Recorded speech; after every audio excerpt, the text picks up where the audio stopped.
Good evening. Welcome to the Zoning Board of Appeals meeting for October 30th, 2019 at 7:05 p.m. This meeting is being recorded per the open meeting laws and videotaped for the open meeting laws of the state of Massachusetts. Tonight we have two hearings. One will be Abbeville Commons, the preserve at Abbeville, and then we'll have 144 Seekonk Street following the Abbeville presentation. The board will then take up some minutes as well as a minor modification to 31 Mirror Lake Ave. At this time, I would turn it over to John Smolak and Tom DePlacido with Abbeville Commons.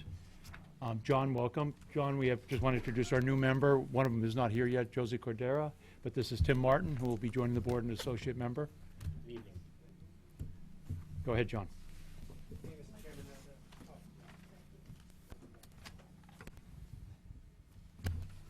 Can you hear me?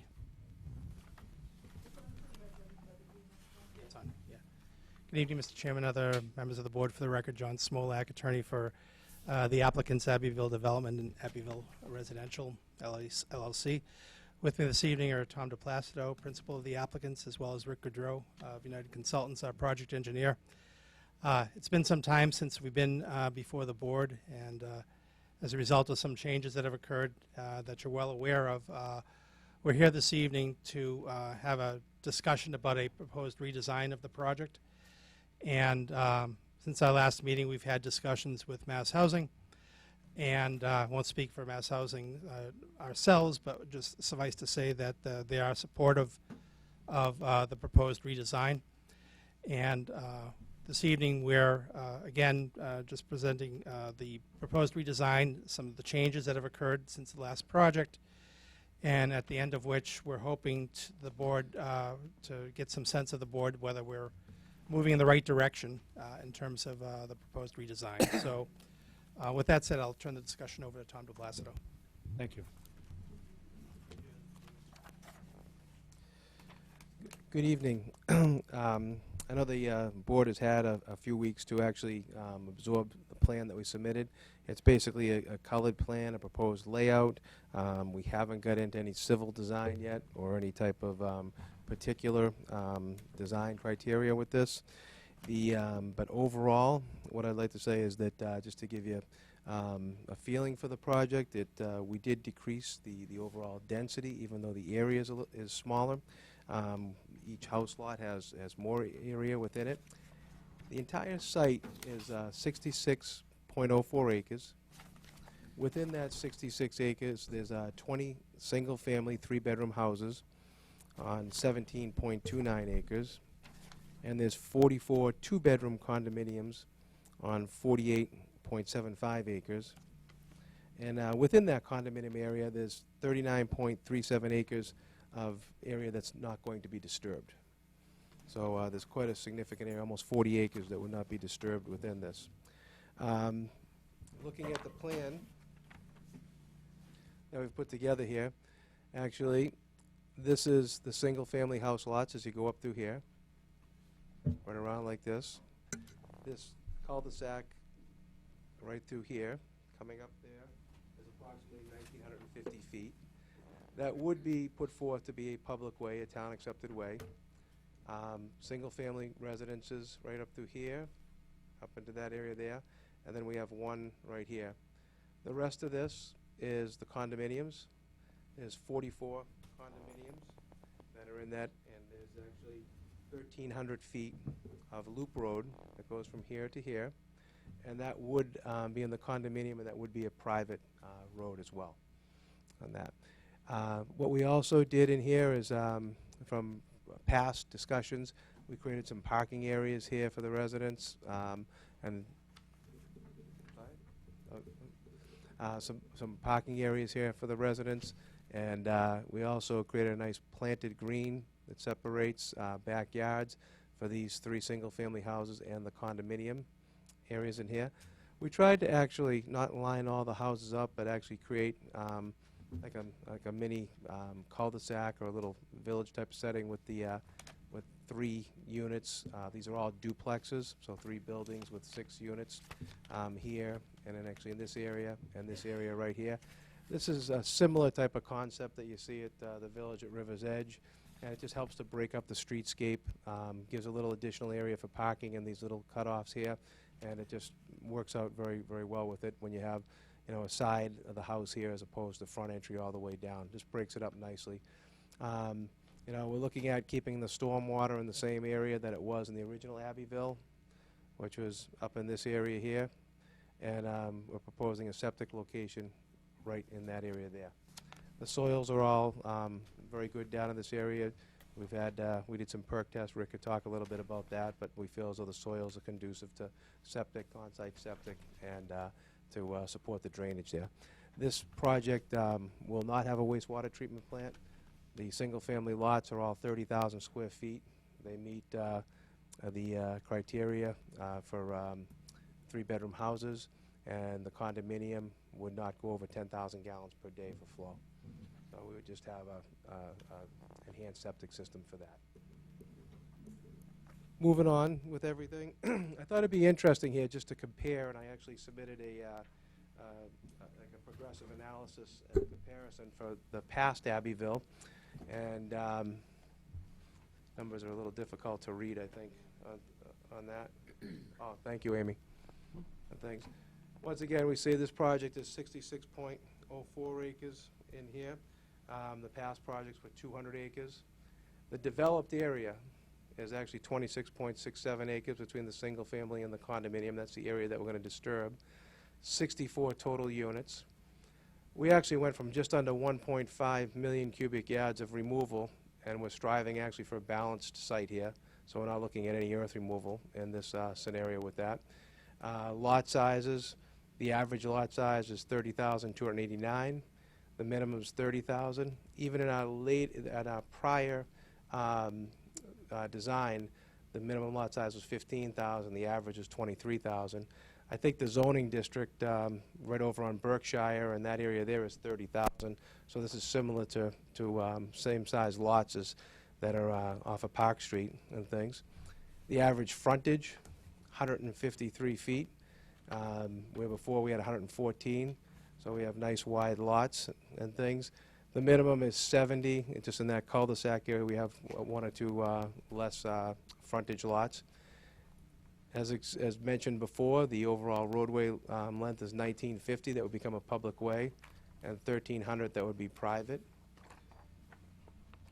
This doesn't have a wastewater treatment plant with it. And on the density units per acre, you can see there's an overall improvement here in things. Basically, the entire site, we have 0.97 units per acre, which is similar, a little bit more than what was in the prior plan. But when we looked in the developed area, it's 2.4. So we have less units per acre in the developed area than in any prior design. And actually, single-family density, we're at 1.16 units per acre, which is less than half of what we originally came in on this project with everything. So if you tried to compare this to other developments in the area, the actually units per acre is actually even less than Nichols Way, which is a by right subdivision. Well, I stand corrected on that. It's under an open space development special permit, but it's allowed under the current Norfolk zoning bylaws, which is 1.88 units per acre. So we're actually much below that when you compare that to other developments that have been done in the surrounding areas there with that, as far as density and units per acre. So basically, I know the members have had a little bit of time to review this, and like John mentioned, you know, we're looking for some type of direction if we're heading down the right path here. We haven't done any civil engineering. We can't get into details like that at this point in time, but at least, you know, if we get some kind of thumbs up from the board tonight, we can start that process and then come back and you know, have that civil design submitted to the consultants for review and move forward with that. And with that too, as John mentioned, we had discussions with Mass Housing. We could actually get back to them with some you know, further support with this development and be able to give them some information they're looking for as well. Okay. That's it. Thank you, Tom. Mhm. Questions from the board? Go ahead, Joe. Can you clarify, Tom, how many actual buildings this is? You said 64 units, right? Yeah. So you have 20 single-family houses, and you would have 44, 22 buildings that would be duplexes. So altogether, 22 and 20, be 42. And when you come up with a lot size, minimum being 30,000, how do you calculate the lot size when it's like a duplex?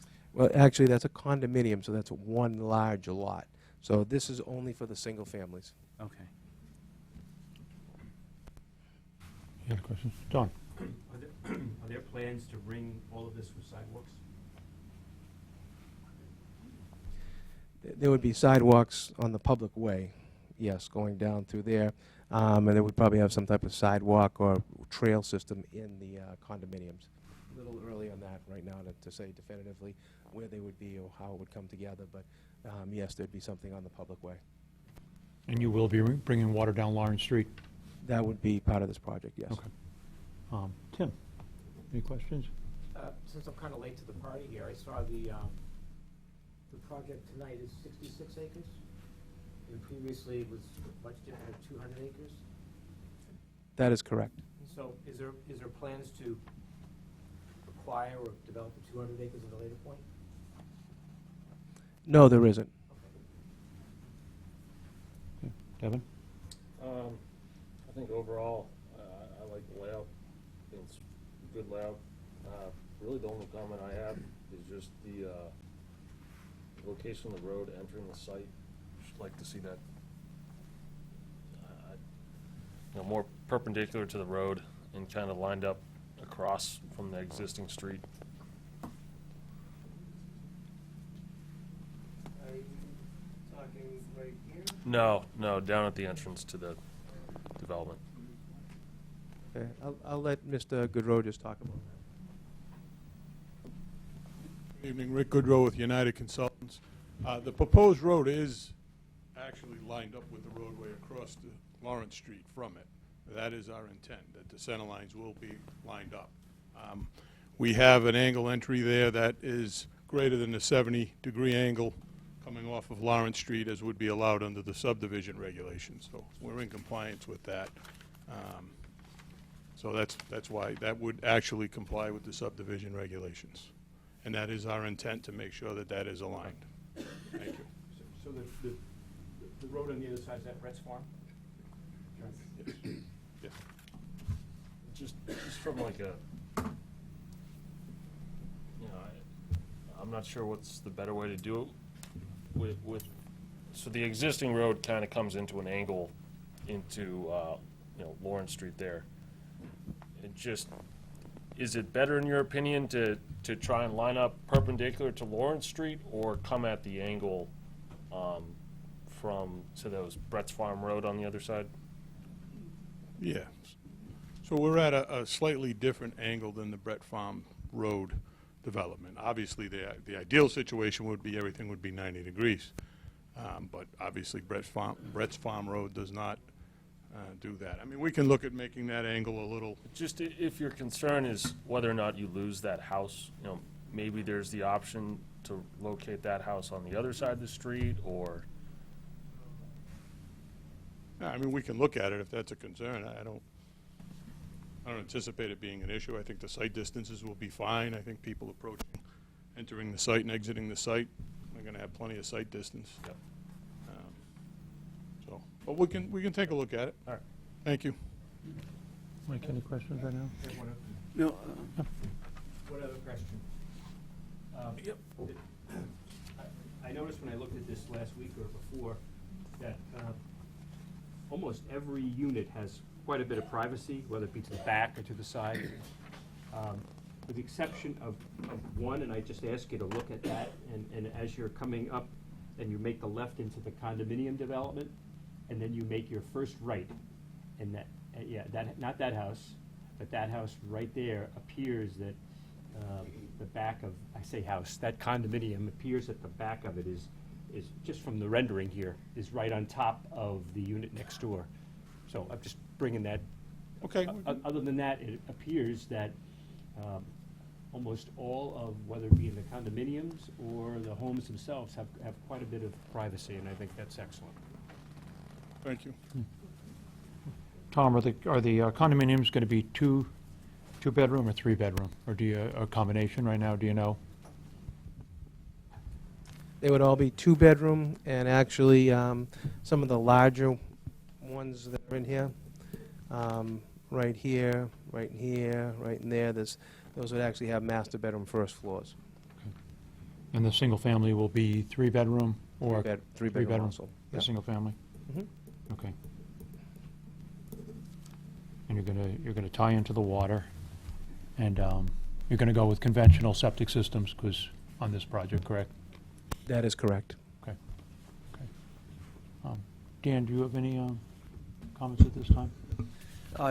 Just a couple questions. Can you remind us where the hotspots are on the abutting property in terms of, where we left off with the Chapter 21E issues? Are any of the areas where we had elevated levels of contamination anywhere close to this project site?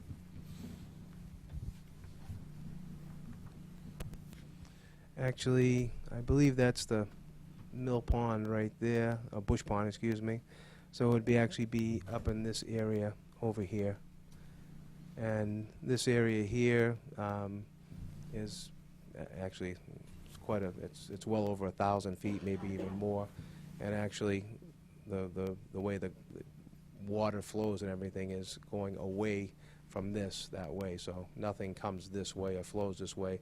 There's actually a very large hill that was there with here that buffers that as well. That was part of the earth removal to level the sites out. So I feel like we're a very, very comfortable distance away, approximately right over in that area there.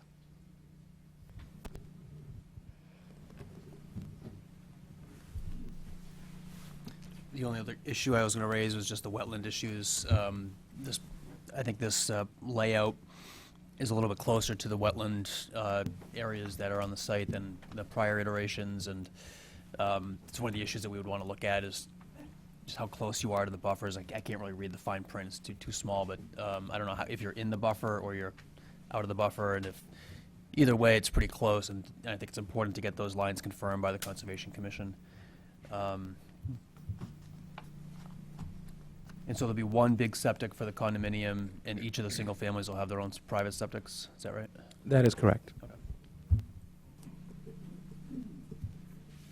And then in terms of traffic, I think just a comment I would make is, if you're going to go forward with this, I think we'd want to see just a revised site distance analysis with this location of the driveway, where this hasn't been studied before. And aside from that, it probably isn't necessary to get a new traffic study, but perhaps a memorandum from a traffic engineer updating the prior study just to reflect the changed conditions.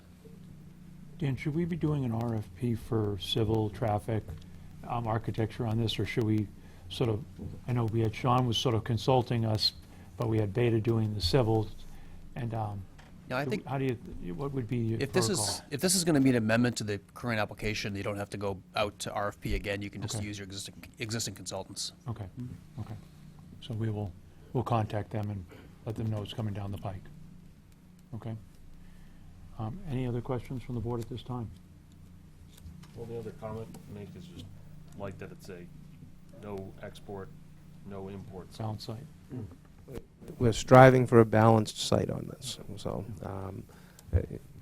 we do not anticipate any exports with everything with that, and we're trying to balance it out as best we can with everything. Like I said, the civil hasn't been done yet. We'll have a better feel for that as when the civil's done. And as he said, the single family is actually equivalent to what we require in our R1 district. So that's good, that's a good sign. All right, this time I will open it up to the public for some comments before we give you a thumbs up or thumbs down. Any questions from the public with regard to this rendering? I just have two. Sure. Mr. Chairman, Dave, how are you? I'm doing good. Long time? I just wanted to acknowledge Dave Diamond, Three Brett's Farm. Everyone's collective patience has been a long haul, and it looks very good. And we're pleased about the comment that we're not going to develop over there. It takes the concern out about the health hazards, from what we know. So I did have one concern, anticipating that we'll do the engineering. There is a big chunk of ledge. I know the applicant has actually done this development here. But there's a big chunk of ledge there. And there's also, if you look at the topographical study that was done for the last development, this is about 190 to 164 to 126 right along here. So I didn't know if there was going to be big retaining walls or how you'd get that slope without cutting into the other land. Those are just two things. Don't really have to address them until we get into the engineering, but two things. This is also, it was flagged as a vernal pool. There is activity there in the spring, but, you know, until it dries up. So again, to be proactive about this, those are a couple of things of interest. And I think if this is a public way, that's a very good thing for the area, as long as we can get access to the town land up here, which is currently landlocked, you know, to the extent that we can. And obviously, it's good to have the Franklin land here, and this is all town land. That could evolve too. Maybe there'd be a path over there. So there's some good opportunities for getting access to about 12 acres of town property that's currently pretty much landlocked, with the exception of right in there. Some observations. Thank you, Dave. Okay. Appreciate it. Any other comments?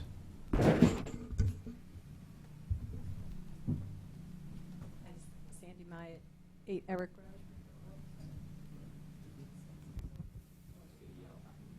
8 Eric Road. So I had a question about wetlands delineations. I know you mentioned them, Mr. Hill. They expired, so are you going to ask for a new wetlands delineations? We're gonna ask the Concom to go out there and make sure they delineate the wetlands, yes. Okay. And then the other thing would be the traffic study, which is, I'm not sure what year the traffic study was originally, but I commute every day to Franklin, and the traffic has increased significantly in the last couple of years. It might be prudent to have another traffic study on some of the main intersections that would be Park in Lawrence and then Park in Maine, at least. And then the last thing is, are you going to ask for a removal of the Buckley and Mann property from the application formally tonight? I talked to Greg Watson, and the way the process works is this process will go before the zoning board. If a comprehensive permit is issued, the applicant will then submit that to Mass Housing along with narrative explaining the change from what was Abbeville Preserve, Abbeville Common. They'll provide their pro formas to Mass Housing, and then Mass Housing will review those and do a final report. And then they will monitor it and obviously look at the profit, but there will not be a ceremonious removal of Buckley Mann from this comprehensive permit until after he provides the narrative. They won't be sending any letters out, they won't be removing it. The project will stay as it was submitted originally until they provide their narrative, once and if they get a comprehensive permit. Mr. Hill, is that how it should be done? Well, what Chris described was the state approval process, and so if at the local level where we are, if they amend their application to just ask for, you know, this portion of the project be developed, that amendment would actually change the definition of the project site. And so the project site would be just the 66 acres or thereabouts, not the full 200. So the local permit that we issue would only approve or allow construction on the project site that's been changed. It would not allow anything to happen on the other land, which I don't even think he owns. So it's not, I mean, why is it even in the application at this point? Because he doesn't own it. it's going to be amended, I think. I think that's what we're hearing, is that they're going to amend their application. But there won't be anything from Mass Housing prior to the comprehensive permit being issued. There'll be, our conditions will state that it Are will you not. asking about Mass Housing or our permit? Yeah, I think she just means our permit. So Yeah. our permit will be specific to this project site, not to the other acreage that's next door. Does that answer your question? I'm just wondering if it's part of the application as we go forward right now. Is it part of the application or not? Because there is no purchase and sale. He said he doesn't have any intent to hook up to it, and so why is it not considered, omitted. So I think, John can answer this probably as well, but my understanding is that they're going to formally file an amendment to the application with the zoning board. And that amendment is going to clarify that they're only asking for approval on this new project site. So that old project site will no longer be in front of this board. Is that? Yeah, that's right. Okay. And the reason why it's still active the way it is because there were 2 purchase and sale agreements related to to both parcels, and 2 proposed developments in the past overlapped both of those parcels. It's just a matter of making some adjustments and working with Mass Housing to make sure that they're satisfied as we come back to the board.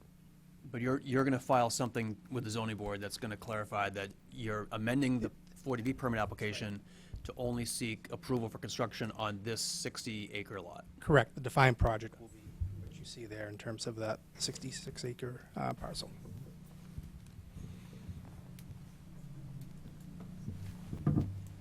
Okay, Sandy? Anybody else? John Godin from 34 Lawrence Street. Just one question.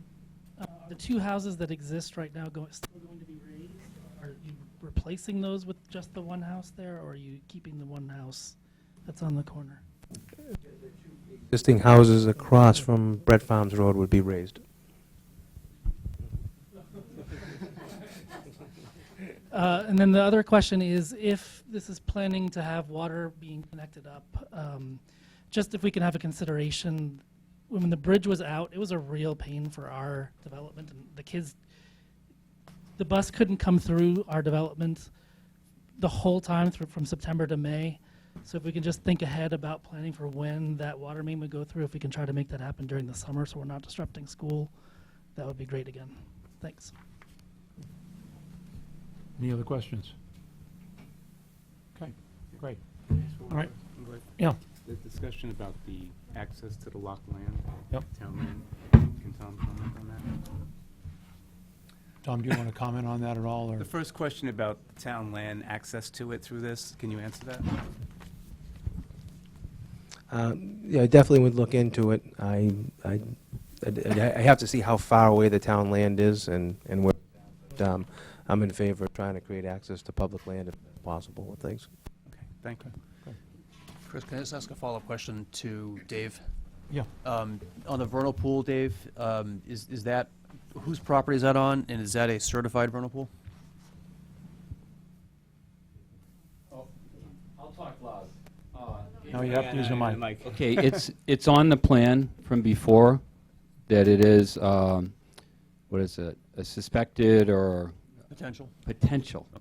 Okay, but if you were to observe it, there are pollywogs and everything. And there's a river that goes into it. It's actually part of a stream, and it stays wet for a certain period of time.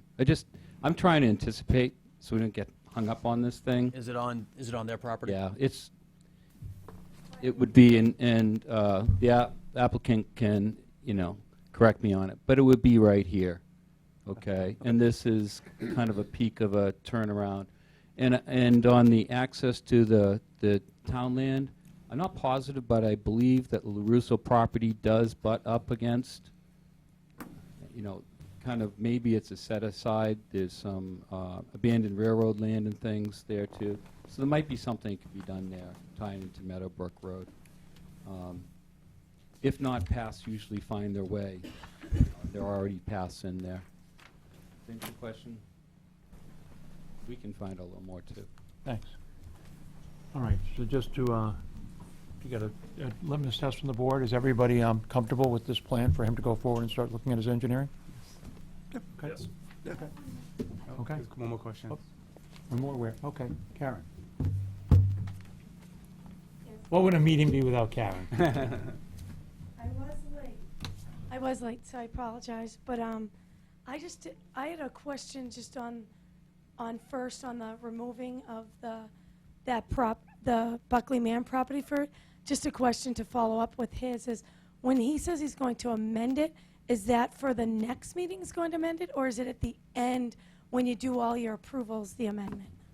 I don't know. Well, the plans that we submit will show the area of the land that would be subject to a comprehensive permit. And then, so that's the local process. The state process through Mass Housing will result in a formal modification based on that revised plan. And that would be at the final approval stage for Mass Housing after a comprehensive permit is issued. Okay, Karen? So, yeah, I guess I just don't know, what does Mass Housing want or need? It seems like we're in limbo, right? Because we had a proposal of, We're not in limbo. we are. We're gonna We're develop 2.5 years in limbo. They're gonna develop a 66-acre parcel up there, Yep. and that's what we're going to review for a comprehensive permit. Hmm? That's it. Sounds like. Yeah, that's it. It's 64 units. What is it? 664, you said 66. Oh, it says Don't want any 66, confusion. 64. Just to be clear, I don't know what's really, I'm struggling to understand what I mean, your real questions are here. The board can't control what happens on the Buckley Man parcel. Right. We can't say no one can ever develop that. no, I- no, I just Okay. don't want to, again, be 2 years in, he agrees with the purchase and sale and go back to day one again and say, here's another whole plan. We can't control Right? that. We cannot control, if So just lightning strikes and Buckley Man family wakes up and says, hey, wait, we just missed out on something, we're going to go back to Mr. DePlacido and negotiate a new agreement. Then it's called something different than We can't, Abbeville. no one here can control that. But that's what we don't want to do, is go back through, do another 6 months, and then go back through and have Abbeville number 3.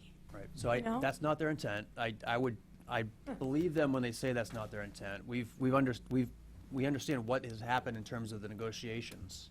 But that could happen, and there's nothing that this town can do or you can do about it unless we're at a safe harbor and be able to deny a 40B permit based upon a safe harbor or some other defense.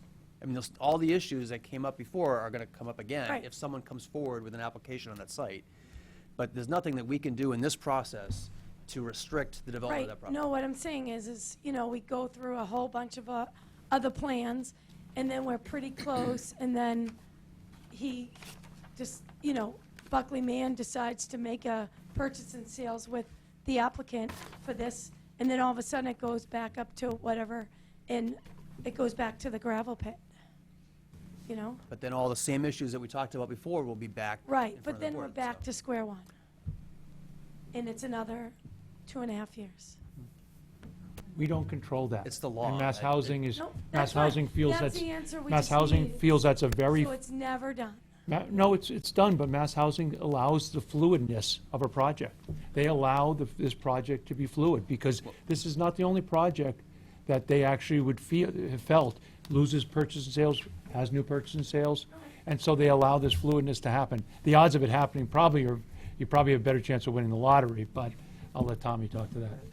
Actually, if it makes you feel any better, there hasn't even been any discussions with the Mann family in the last 6 months or whatever, since back in last June. That's really a dead issue. But if you really want to close everything out and feel real comfortable about it, the best way to do that is issue a comprehensive permit as quickly as possible. Right? And then that just closes everything out. So, Close it out, very good. That All right. effectively eliminates the other property at that point. Yes. Amy, do you have a January schedule? Because do you have a January 2020 schedule? Where is the bridge in relation to this? But I don't, do I have the 20? Right over here. Oh, January? No, maybe. Yeah. Okay, so coming over here. I can, Where was the gravel pit in relation to this? Could I ask one? One right like Thanksgiving and So Christmas. you lost that so we're not going parcel? to meet on the 1st, Very right? No, let's not. So I got this one, I can look here. Okay. So do you want to go the 8th? Looks very good. Well, that's No, one so we have to go to the 22nd This in particular. or the Well, you 15th? could do the 15th All right. and the 29th. You want to do the 15th, schedule tentatively for the 15th of January? Dan, does that work? Sean? Site. You're going to be part of this? huge. I know. Sean's always available. Something happened. 15th of January? Someone's out looking out for us, huh?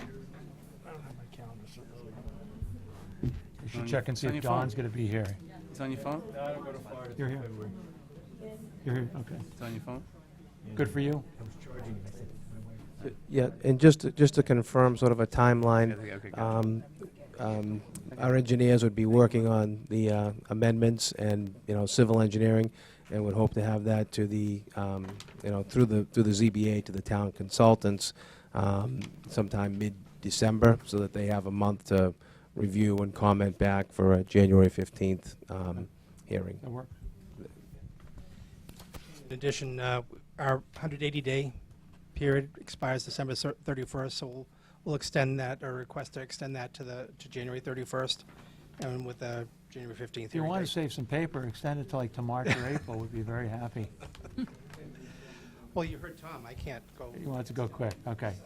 Do I have could I have a motion to continue the public hearing for Abbeville Common Abbeville Preserve until January 15th at 7:00 PM? So moved. Second. All those in favor? Aye. Oh, Devin, one question? No. Discussion? I was just gonna ask,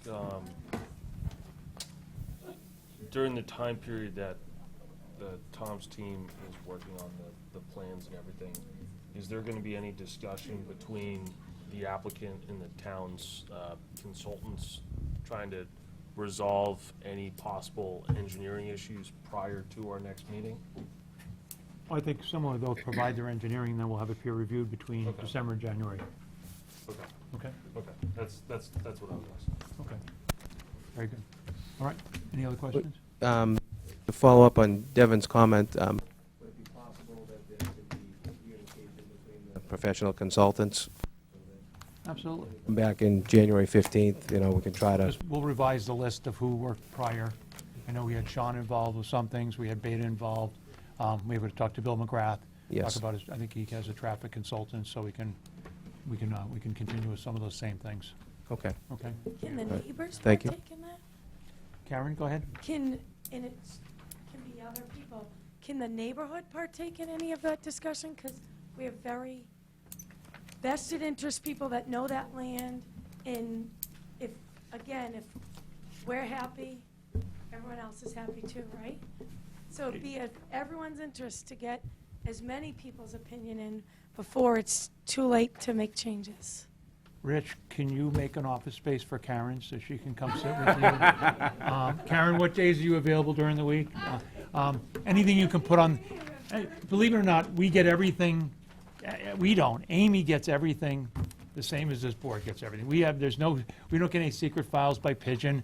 I don't meet Tommy down on 140 and he passes by me with a dead animal and inside is a special file or something for me. So if you could just make as transparent as you can as far as getting information to the board as you update it, and that way we can make sure that the neighborhood has availability as well.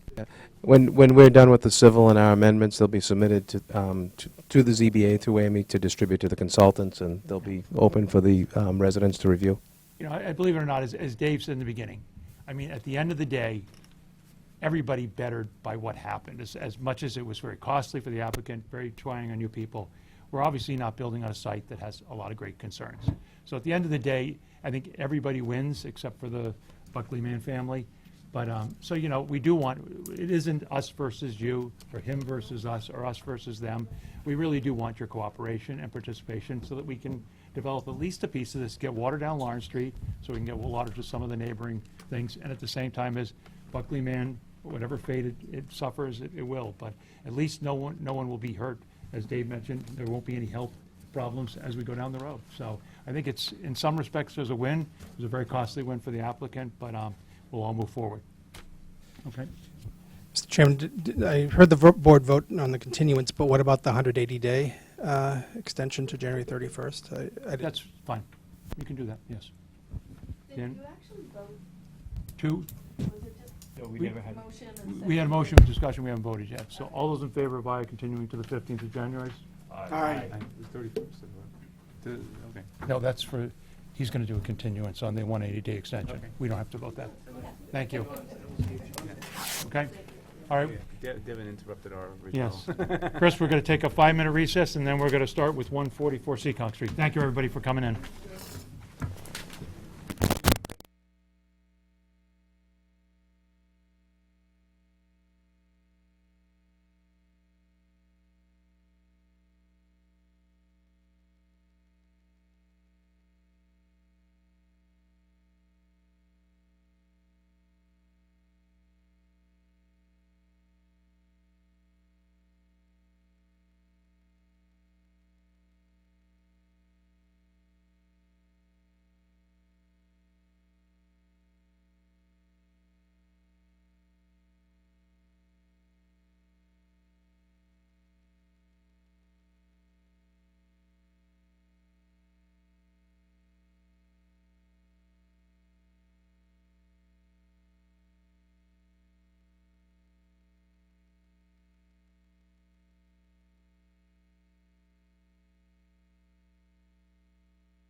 Good evening. Welcome back to the Zoning Board of Appeals meeting for October 30th.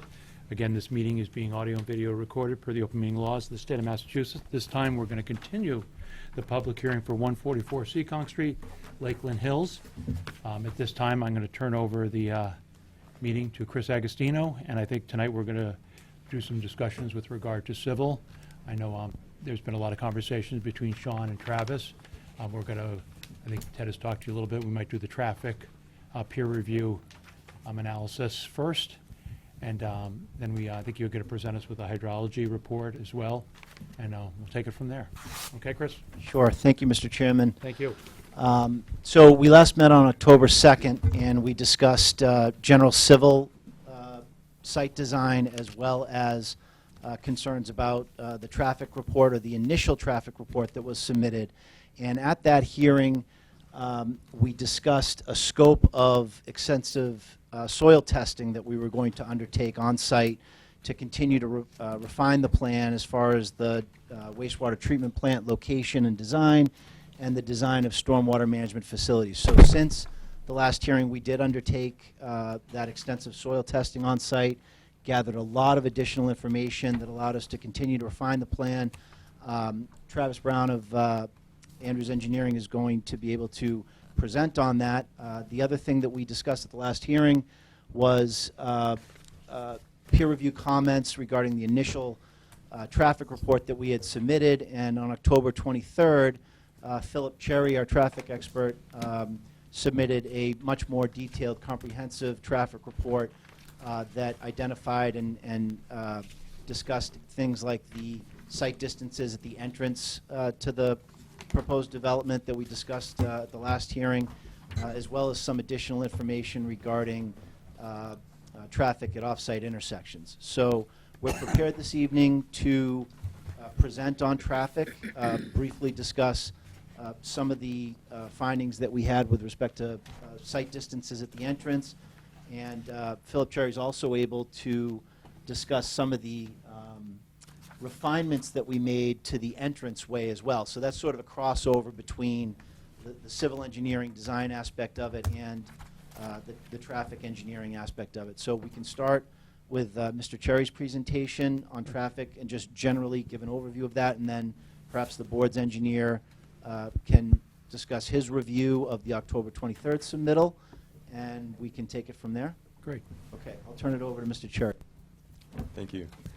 So, as Chris mentioned, since our last meeting 4 weeks ago, we took the board's comments, we took the peer reviewers' comments, and we were able to respond to those comments. First and foremost, as Chris mentioned, we went out to the site again to not only confirm and remeasure those site distances per our discussion from October 2nd, but we also, in coordination with Travis and his team at Andrews, we were able to take spot surveys of those trees and other shrubbery that were occluding the site and intersection site distances along that corridor, or from the driveway and along the corridor, excuse me. But before I get into that, I also want to note that we noted at the site that there are two signs, one for northbound vehicles going toward the driveway and one for southbound vehicles. That sign is located just north of Cleveland Street, facing southbound vehicles, and those signs are 25-mile-per-hour intersection ahead warning advisory signs. They are not regulatory signs, so it's not a speed limit sign, but it is an advisory sign. I believe it's in the report at some point, but that sign is essentially, you see it and it's warning you of an intersection ahead and advising you to slow down to 25 miles per hour. This posted speed limit in this area is still 35 miles per hour, and as I will get into potentially later, we did not collect additional speed data, but there is now reinforcement at that site versus when the speed counts were taken in 2016, indicating that, and advising drivers to slow down. So the speeds in 2016 that were measured, the 85th percentile prevailing speeds, were at 40 miles per hour northbound, 41 miles per hour southbound for a 35-mile-an-hour posted speed. We feel confident that those speeds are likely reduced now due to those warning signs. The northbound warning sign is about 125 feet south of the proposed driveway. So as you're driving northbound, you would have plenty of distance to see that sign and react and slow down accordingly. And if you're coming from the north, driving south toward the driveway, that sign is located north of the Cleveland Street at Seekonk Street intersection, but you would still be advised, as you had slowed down from that point. So those speeds are important because stopping an intersection sight distance is based on speed, and so just wanted to put that out before we go forward. We measured all of our speeds, or all of our distances, based on a 40-mile-an-hour prevailing speed, which is the posted speed plus 5, which is what was measured previously. But we feel confident that these signs would be reducing driver speeds. So as we look at the distances, we looked first at stopping sight distance, and again, stopping sight distances as a driver is approaching along the roadway. Can they see whether it's an object or a child or something or someone in the road immediately adjacent to that site? And we found that if you're coming from the north and coming Look, south, do you want Amy to put that your last chart you had up on the screen for that? I mean, that would be helpful. Yeah, if do you have could that? do that? Sure, just Appendix C, to the October 23rd traffic report. You can just scroll down. Yeah.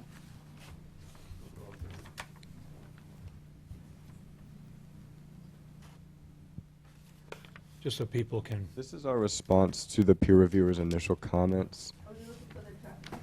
Yeah, His if initial you have report our had his- resubmittal from last Wednesday. Yeah. I don't know if this has bookmarks. That's the actual. If you want to stop there, that's the sign that we were noting, just for everyone to see. So the cone is where the driveway is there. So you can see that it's very, very close to the intersection going northbound. you didn't take into account Mike's daughter and wife driving, though, did you? I did not take into account any unique drivers, no. I hope she's not watching. No Christmas presents this year. No, none. Appendix C, I don't know if this PDF shows bookmarks. I do have it bookmarked, but you can keep going down. It would be. Yeah, maybe it's that little ribbon-looking thing up in the left there, the bookmark. One down. Oh, yeah, sure. If you go down to Appendix C, it should link you there. Then just scroll. So this is the stopping sight distance. Thank you. Appreciate it. No. So this is helpful. So coming from this is intersection sight distance. Could you scroll down one more since I was already there? Thank you. So for stopping sight distance, if you're coming from the north going southbound on Seekonk Street, as mentioned last time, we really had no concern about that stopping sight distance. We found it was at least 450 feet. Even at 40 miles per hour, the required distance is only 305 feet. So that is not a concern. It wasn't 4 weeks ago, and we found it still not to be the case. Coming from the south going northbound around this slight curve here, what we noted last time was there was some shrubbery on the actual opposite side of the street, the west side of Seekonk Street, near a fire hydrant. And we went out with actually Travis and his team, and we looked, and that shrubbery is right adjacent to a fire hydrant. That clearly means it is within the town's right-of-way. It's on the road side of that fire hydrant, right in this area. And so, if that shrubbery is cleared, you could probably do it even with, a weed whacker, basically. Then you're going to have that sight distance you need. And even in October versus when we did these initial measurements in late July, it was more visible as the shrubbery has declined a little bit with the season. So we feel confident that with removing that small bit of shrubbery, you would have at least 320 feet of sight distance. It's difficult when you don't have something to remove. You can't Photoshop in real life to see what that distance would look like, but we are confident we have at least that 305 feet from if those shrubs are removed, and it's likely a little bit more than that. It's just hard to tell when it's actually there. So we are confident that the stopping sight distance would be met with just a very small removal of that shrubbery that's in right-of-way. That shrubbery is about 130 to 135 feet south along Seekonk Street from the proposed driveway location. If you would move to the back up one more slide to the intersection site distance, thank you. So we also looked at intersection site distance. We measured that as is prescribed from 14.5 feet back from the exiting barrel of the boulevard as is prescribed. And we had a very lengthy, interesting discussion about this last time we were here. We measured this back to the south and to the north to create these site triangles. I did further research. I appreciate the discussion we had. Did confirm that you do need the intersection site distance to at least equal the stopping site distance. It's logical, it's safe, and we went out there again with Travis's team, and we looked, and if you remove this clump of trees, all of which are within the 144 Seekonk Street right-of-way, and you remove, again, this shrubbery that's already being removed for the stopping site distance, we're confident that you would have at least 390 feet of intersection site distance, which exceeds the 305 feet required stopping site distance. I think our discussion was, as long as your intersection site distance is meeting the stopping site distance, you're sort of in the clear there. There is a recommended intersection site distance that is longer than that. That is recommended, not required. Without removing those trees, I could not confirm that we would meet that longer site distance, which is, I believe, 445 feet, but we would meet with ease the 305 feet from that direction. Looking to the north, again, it's very similar. There is a cluster of trees within the 144 Seekonk Street property line. Removing those trees, and then a small group of shrubs that we are confident is within the town's right-of-way, approximately 150 feet north of the site. We are confident that you would have that intersection site distance. We measured it at 325 feet. It's likely more than that, but again, you can't, without clearing that already, it's difficult to confirm that you would have more than that. But Travis and I were looking at each other, Travis standing here, myself standing here, and Travis could see me, but without, it's difficult to take a photo through that clump of trees. We do show some other trees that are off property, but those trees are distant enough from the site. If you're looking at a pole that's 100 feet from you, you can see around that pole, and it's not going to block your view of a large, a car, which is obviously significantly larger than a tree coming. So we did note these there, but we're confident that you will be able to see a car at an intersection site distance that exceeds the stopping site distance from this point, 14.5 feet setback, as the majority, or really all of the occlusions were either on the property here with these trees, both to the north and south, as well as some shrubbery further south, about 130 feet, and then about 135 to 150 feet north. That we're confident is in right-of-way. So that was our reevaluation of both the intersection and stopping site distance. I can go ahead and discuss our other traffic responses, or if we want to. I think it'd be helpful just to comment on the reconfiguration of the entrance driveway and the bus stop configuration, and then if the board wants to hear about some of the off-site intersection level of service information. I don't. Amy, could you put up the overall plan? Is that possible?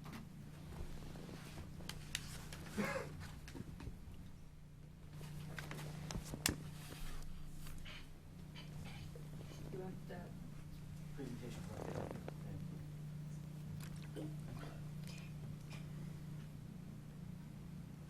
Thank you. that was fine, but then Oh.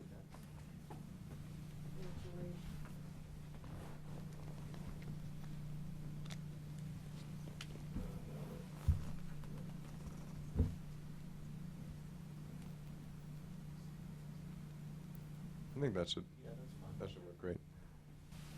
All right, so Travis will speak to the larger sort of reconfiguration of the site a little bit more, but I did want to go ahead and touch on the entrance and this turnaround here that we provided that is sort of essentially a roundabout with only 2 legs. But coming in the site, there is still a boulevard that does narrow down to a 24-foot paved segment. But we can you want me to talk about the so even though it does narrow down to a 24-foot paved segment, the plan that is currently not yet shown in detail, but is to have a mountable curb with at least 3 feet of a clear grass strip on either side. So while you have a 24-foot paved area, you essentially would have at least a 30-foot clear area if there were any vehicles that were to stall, or if you were to have any branches or anything blocking that. You would have at least 6 feet more to maneuver around that area up to this turnaround here. And this turnaround is really for a couple of reasons.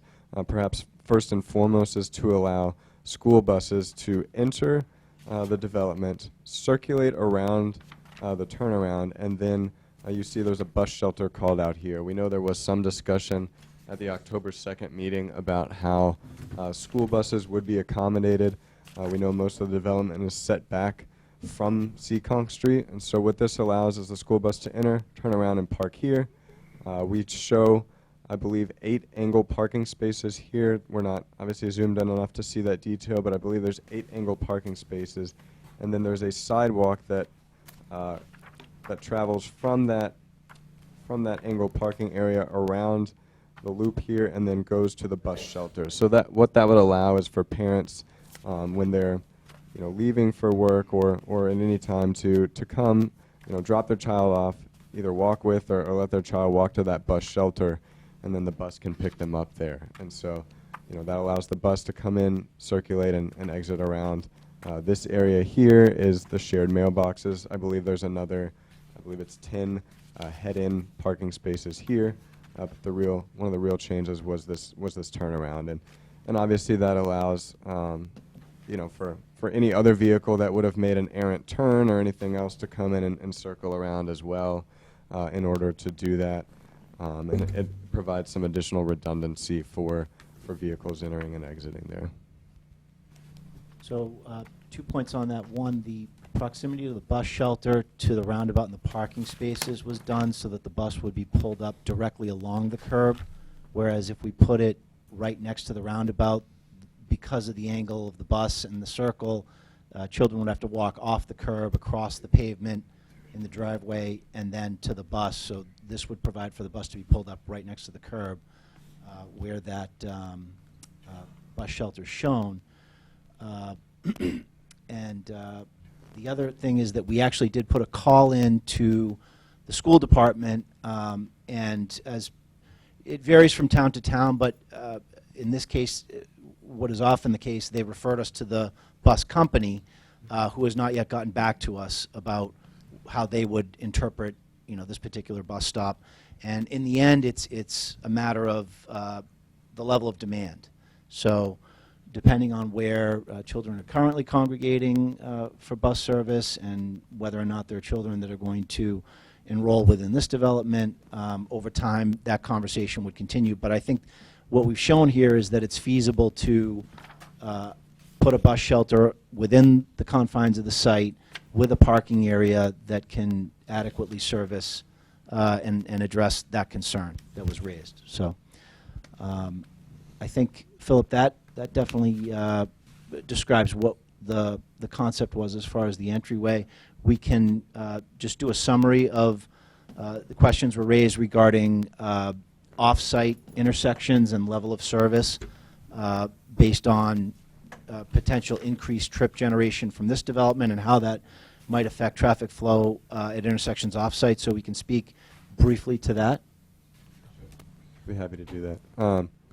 So when we left the last meeting, that was one of the main takeaways that we wanted to address. And as of the last meeting, there was still ongoing utility work on Seekonk Street that would have really rendered any new count data, while that utility work there is invalid. And so it was our understanding, leaving that meeting, that utility work would be ongoing for some time. We found out relatively shortly thereafter that the utility company had left by that point, it usually takes a week or two to obtain count data. We decided to reach out to Mr. McCarthy to see if there were any recent developments in the area of the site, to see if we could look at incorporating the data from those developments into this study. And we received data from two different developments. One was the Enclave, which provided key data for the Seekonk at Cleveland Street intersection, and the other was 84 Cleveland Street, which provided data for Fruit Street at Cleveland Street, and we were able to sort of merge our count data along Seekonk Street with knowledge of the turning vehicles from the Cleveland Street at Fruit Street intersection. We did some sort of volume growth and manipulation and balancing, which is a very common practice when you have count data taken over multiple years and you're trying to sort of grow and match that to a common year. So I believe, you know, those counts were taken from 2017, and I believe 2016, just as ours was taken from a few years ago. We increased that data to 2019 to evaluate existing conditions at the Cleveland Street at Seekonk Street and Fruit Street at Seekonk Street intersections, and then we grew them further to the 2026 condition to evaluate a future no build as well as a future build condition. The build condition being that it incorporates the volumes from the 144 Seekonk Street development. In addition to that, we also grew all of those volumes by an additional 10%. We heard feedback from the last meeting that there was concern that, you know, we wanted to make sure we were incorporating background growth from other developments within Norfolk, along the corridor, et cetera. So that included even, you know, within the Enclave development, for example, their study projected 2024 volumes as their +7, you know, future condition. We even grew those volumes by a further 10%, even though it was only a 2-year discrepancy between 2024 and 26, just to give that added level of sort of sensitivity analysis. And really what it came down to when we analyzed those grown and factored volumes in 2026 in the build condition, even in the build condition in 2026, in either the AM or PM condition, neither the driveway nor the Fruit Street at Seekonk Street or Cleveland Street at Seekonk Street intersection were operating at a level of service worse than LOS-B for the unsignalized approach, except for the Cleveland Street approach in the AM. However, the no-build analysis shows that would also be operating at LOS-C in the 2026 no-build. So it's indicating that the build condition is not worsening the level of service between the no-build and build condition in 2026, even with the growth and factoring that we applied there. So those volumes were taken from those other studies, but they were grown quite generously, even beyond what their build conditions analysis were, to be conservative and to consider the requests of the town from the last time we met to meet that. And, you know, in summary, none of those intersections were operating at worse than LOS-C, and that was only in one condition at one intersection, and even that was the same as it was in the no build, which is basically saying our development is not worsening the delay. Thank you, Philip. In addition, I would note, and Travis can speak to this in a little more detail, the current iteration of the plan is showing 84 units, down from 96 that were contemplated, I believe, in the October 23rd report. Yes, so that's I appreciate that, Chris. Thank you. That's a further reduction of by 1/8 of whatever traffic that would have proposed to be generated by what we showed in the original, you know, July submittal, October 2nd review report. That's been reduced by 12 units, which is, you know, 1/8 of what it was previously. So we did look at those adjacent intersections, and clearly the volumes are 1/8 lower than what they were for the volumes generated. Thank you. Can we, I was going to have Kim do his presentation, and then we'll open up to questions after that. Come on up, Kim. Thank you. Appreciate that, Philip. Amy, we might want to put up Appendix C again.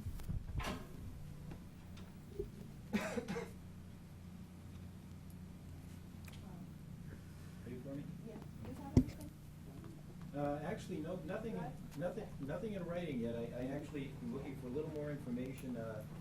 Kim, you need to take a mic with you. Yeah. Thank you. Yeah, I have some requests for information that'll allow me to do something more formal in writing. Couple of things.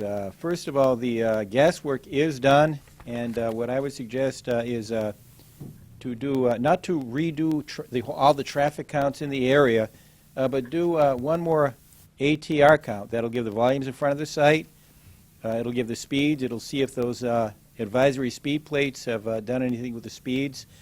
And it will provide a current data point to validate all the other work the consultant has done.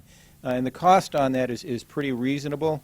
ATRs are not expensive, and the data collection companies can usually put those down relatively quickly because they're not as personnel intensive. The site distances, the plans don't show right-of-way on the opposite side of the street, and I believe the plans do need to show the right-of-way on the opposite side of the street just to confirm what needs to be done inside and outside the right-of-way for the sight lines. Also, the driveway and lot arrangement across the street, I'd like the applicant to confirm that what's on that plan matches what's out in the field. Just for completeness, I have some conflicting information on that, and I just would like confirmation on that. Then the single access. The town's regulations for a normal project, for a project with less units and less length, says the site shall have secondary access. In this case, there's only one access point, and a oftentimes employed way of mitigating that is to have a boulevard-type access, with the rationale being if one barrel of the boulevard, inbound or outbound, is blocked, then there's an alternate route in. It's not as good as having a second access that's remote from the first access, but it's a step in the right direction. I like to see a mountable median along that boulevard so vehicles can get across from one side to the other. If you're driving into the site with a fire truck and there's a tree across half of it, you can cut across and get into that outbound barrel. Now the new plan, the old plan had a boulevard treatment that extended a long distance. The new plan, the boulevard treatment extends a short distance, and then it's a fairly standard width driveway with 3-foot grass shoulders, if you will, and that's not as good. If it's not practicable to put in the boulevard treatment, the applicant should let us know. With regard to the school bus stop, and this is repeating something that the attorney said, I'm not sure whether the school bus the stop would be utilized on the site. It's a decision for the town, school department, the bus company, whoever handles that. But that's something else I'd like to know. Is it actually going to be used, that bus shelter? And let me just quickly check my notes and make sure I didn't leave anything out. Oh, the accidents. The applicant did review accidents along the length of Seekonk Street. I'd be curious to know, it's not a large number of accidents, it's several accidents over several years. If any of the accidents happened at the Fruit Street intersection or the Cleveland Street intersection, I'd just like to know. And those are my comments, and I'd be happy to answer any questions from the board. Dan, do you have any questions? Yeah, I had a couple comments on the traffic study, if I could. Amy, can I put my computer on, is it this cable here? Yes, I think, well, I don't know. really nice. I think plugged into the back. I thought I'd done this before. We're gonna mark it Yeah. next time. Mark it this time. If it fits in that, Come on. Oh, you mean, yeah. I recall family pictures came up. Oh, yes. Be prepared. No, that was. That was Chris's. The baseball game up there, too? Ah. Game 7. are you hooked up now? No score in the bottom of the first. No score? Thank you, Sean.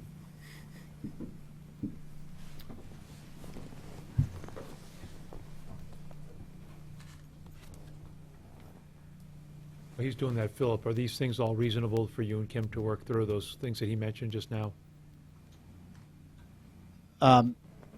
Yeah, so I think the ATR count, I mean, I don't think, that one seems like something that, we can discuss it. I think the question for us is, at what point are we going to identify issues that we feel should be determined pre-permit versus something that would be a final planning type issue? The big one that I heard out of Kim's statements were the double barrel roadway, because I thought we had sort of collected all the input that we had heard, and there definitely is a balance there. With the double barrel, you got more impervious area, more pavement. It's a more imposing structure, and we got some feedback on the civil side that it wasn't necessarily entirely desirable. So we figured this is an evolution of it that accomplishes both goals. It has the boulevard at the entrance, which you're potentially more likely to have a conflict when you're first entering the project site. But as you get up there, you got a straightaway road with plenty of visibility. There are no trees on either side. It's going to be a cleared width. So we felt as though the boulevard wasn't something that we were going to continue to push, hence the redesign. I think Dan is going to make comments right now on site distances, which that was another comment. And then as far as the right-of-way detail, and I think that's what I heard primarily for the comments, the ATR, and the last one as far as traffic, the accidents. The accidents, I'd have to, excuse me, I'd have to check again. I knew I had that written down. There were only 5 accidents over a 5-year period. I believe 4 of those accidents were actually not with motor vehicles. Some were with animals. Some ran off the road. So, those types of crashes, you'd have to be there and maybe read a more detailed police report. But I think we can find that information that's probably already in the clip we have. That's a very easy response for the crash data. But the point on the crash data is that you can do like a segment crash rate that helps sort of normalize crash data versus the number of cars on the road.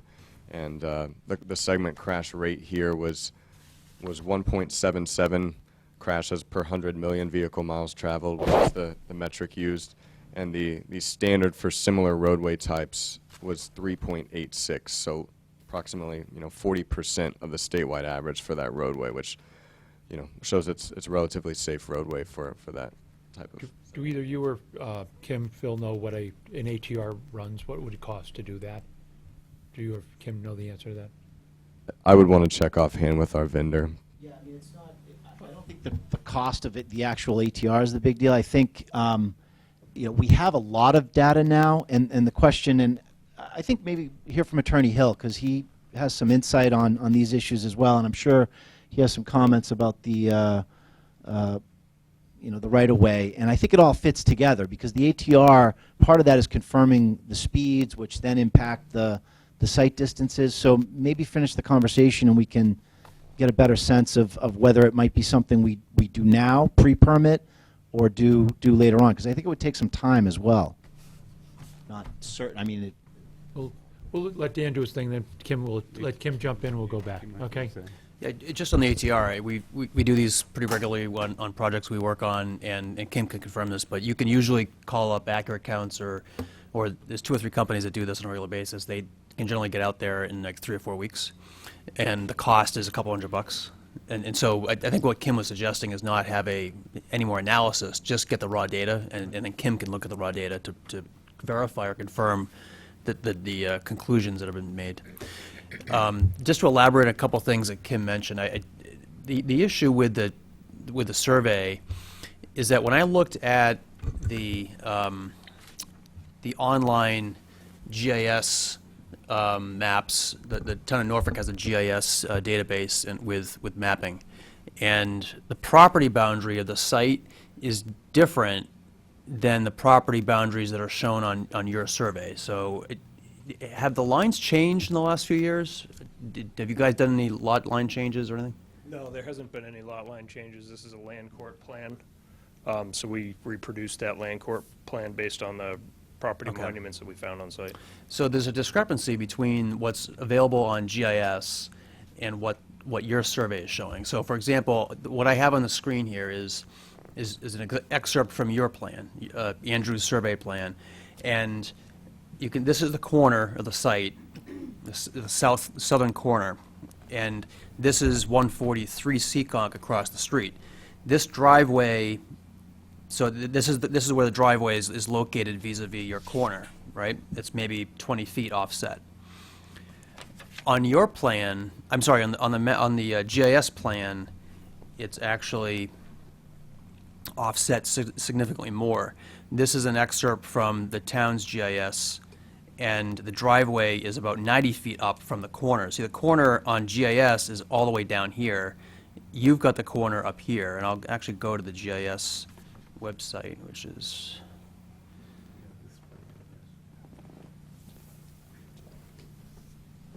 So this is actually, now I'm live on the town's GIS website, and this is the 144 site. Again, that corner is down here. This corner, and this is relevant to the site distances because this affects your site distance looking south. And so this corner of the lot is right at where the road starts to curve, but on your map, it's in a different location. So, for example, when I take, it's great what you can do now on GIS websites. You can take the ruler and you can actually measure. So this is roughly where your site driveway is. Your center line of your driveway was roughly 40 feet from the southern corner. And so if I take that and I measure down here, let me zoom in a little bit and make it easier. You're not even crossing 141. So your line can go this far, although you're clipping, you're going to be clipping this corner of the site, so that might be an issue. But you don't have an issue over here. Now, if you were drawing that line from up here, which is more where your driveway on your plan is, then you are clipping 141 to get to your desired site distance.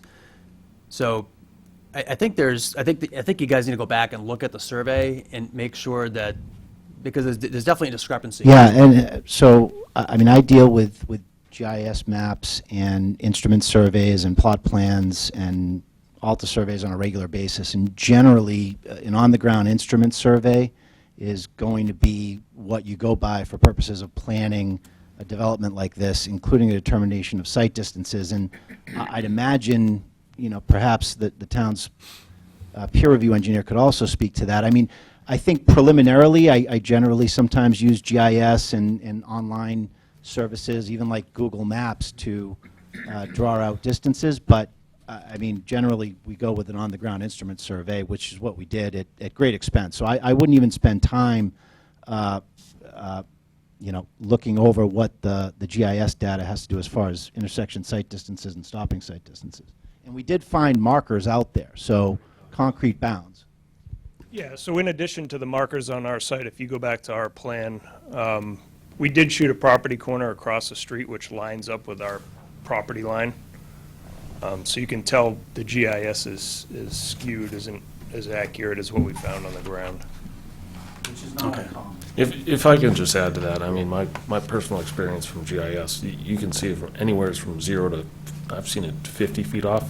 Yeah. So I was going to comment at the end, though, that it would probably be helpful to show the right-of-way on the other side of Seekonk Street, just so you can confirm that those site triangles are on the property, or within the right-of-way. My only question on that is, and I think maybe Philip and Kim can work this out, is identify a few specific spots and do spot surveys, perhaps, for those locations as far as where it is, rather than surveying the entire road at this point. Is that something that might be feasible? Yeah, if we were given direction on where to survey, what I think we want to avoid is surveying half the neighborhood, because there's not a defined right-of-way on Seekonk Street. It's variable width, so the pavement in general doesn't fall within the center of that right-of-way.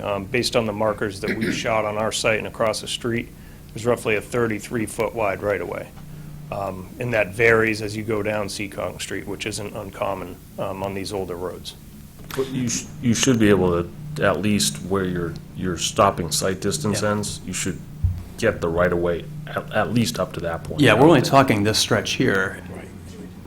It's this area that I think is concerning to us, is that, So I think Right where the hand is, the cursor, that's a hydrant, Right. fire hydrant, or town hydrant. Yeah, right here. Ed, Oh, Ted. take a look at where the hand is that it? Or is that No, it's right here, Ted. But to do it's not even field survey, it's research. So as long Sean. as you get the geometry of the roadway, you don't even have to do anything in the field. You already have the sidelines for a portion of the site, so you should be able to do that pretty easily. I would agree that individual Mike. individual property lines you can't rely on. But the one things like town boundaries are in GIS are hard surveyed lines. Anything else is just catch as catch can. So I wouldn't put a lot of weight into the individual stuff on the assessor's map. Kim, anything to add to that? A couple of things. One is the right-of-way on the other side. I can walk freely with this, right? Yeah. Okay, I'm just going to use my fingers instead of a pointer. The sight lines go a decent distance away from the pavement right here on the inside of this curve. They also appear to slightly cross over the property line there, but it might not be a big deal. It's not much of an encroachment, and it's farther away. And it looks like that sight line might be providing more than the minimum distance either. I can't read it right now. But the bottom line is, if we can just get those on there, we'll know for sure, okay, or know for much more sure. Now, the details across the street, I just take one more look at it and just make sure everything lines up. It'll give everybody more assurance. And I'm not a surveyor, I don't want to get much into that, but what you said makes sense, the research can be done. Right, so that's what I have to say about that, and, we'll have new speed data if they do the ATR, and there's a reasonable chance that will provide more information that validates everything that's going on. And as far as that ATR goes, they cost roughly $300, they're pretty quick to get. And right, if I can digress a little bit into the traffic numbers, what the applicant has used is an amalgam of traffic numbers, and they made some adjustments to make things match, and they've inflated the numbers, okay, and they appear to have been conservative, and added 10% more traffic on top of their normal inflation factor. But if we get that ATR data, that will confirm how everything went together, how all the pieces fit. And I think it's about $300, not too far from that. And the length of time is not very long to get them. And the gas company project is done now. We didn't know when that was going to be done. Now it's done, so we don't have to worry about that. Okay. Ken, do you want to close the loop on our comment about a balancing of concerns about the boulevard? Okay, if I may. Sure. On the boulevard, all right, the best way to deal with this is 2 points of access, and they should be fairly remote from each other, and that works on access roads. It works in your own house or in a place of business as far as fire egress goes. In this case, we're more interested in ingress than egress. If you have to have only 1 point of access, then to minimize the risk, to enhance life safety, you want to make that 1 point of access as robust and redundant as you possibly can. And one way of doing that is to provide essentially extra width. Now, you wouldn't want to provide a 60-foot wide access way because that's the equivalent of 5 highway lanes. You generally would provide a moderate amount of pavement and then some additional measures to provide as much redundancy as you can. And the classic way of doing that is to do a boulevard. If you do a boulevard, it's better to have a median that has some width to it. So if a tree or whatever falls, and I understand there aren't trees here, Right, we're planning to clear for that reason, to mitigate the risk of, a tree falling or some other blockage.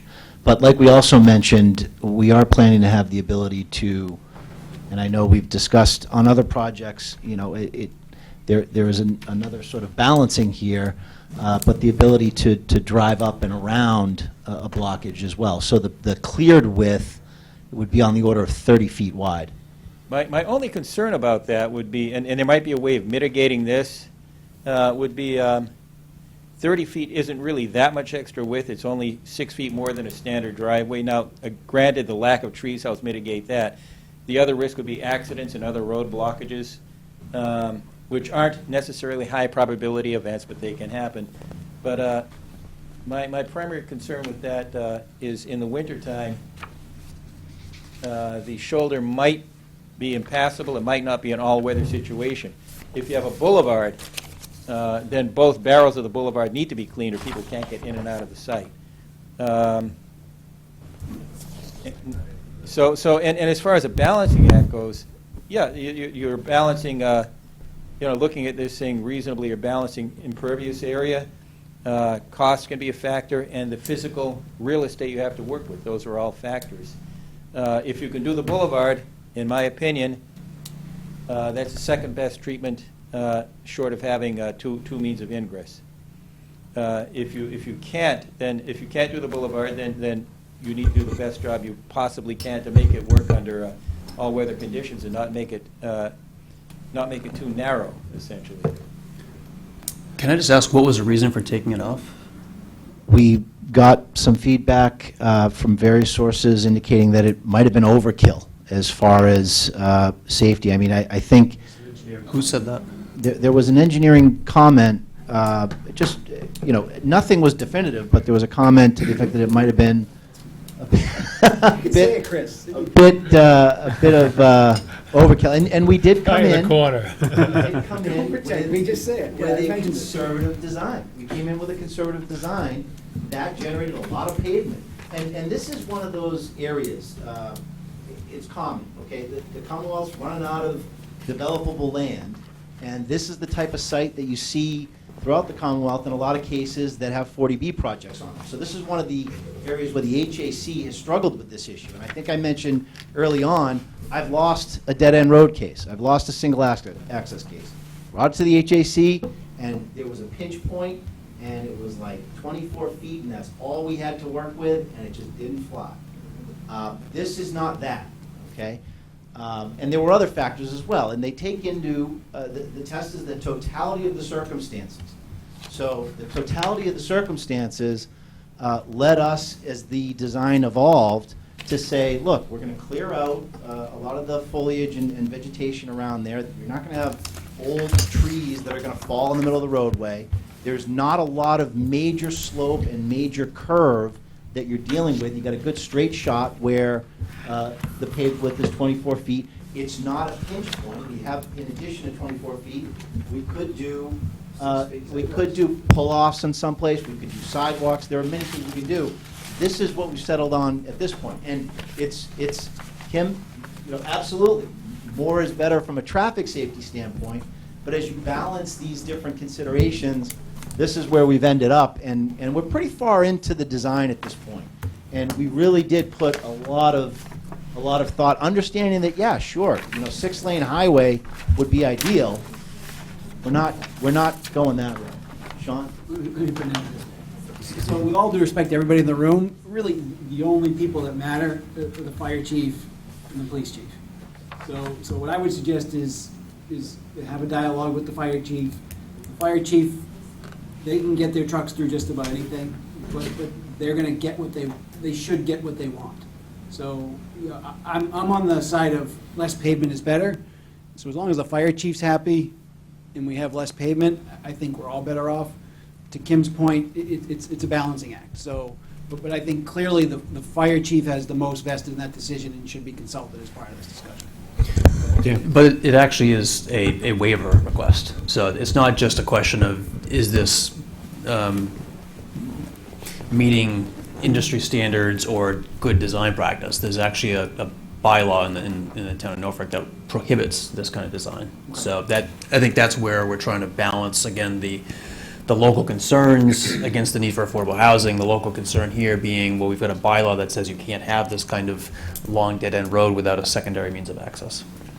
Yeah, and just to close the loop on Sean's statement, for purposes of 40B, as far as the final decision, yes, the police chief and the fire chief's input is absolutely critical, but believe it or not, you're wearing the fire helmet at the end of the day.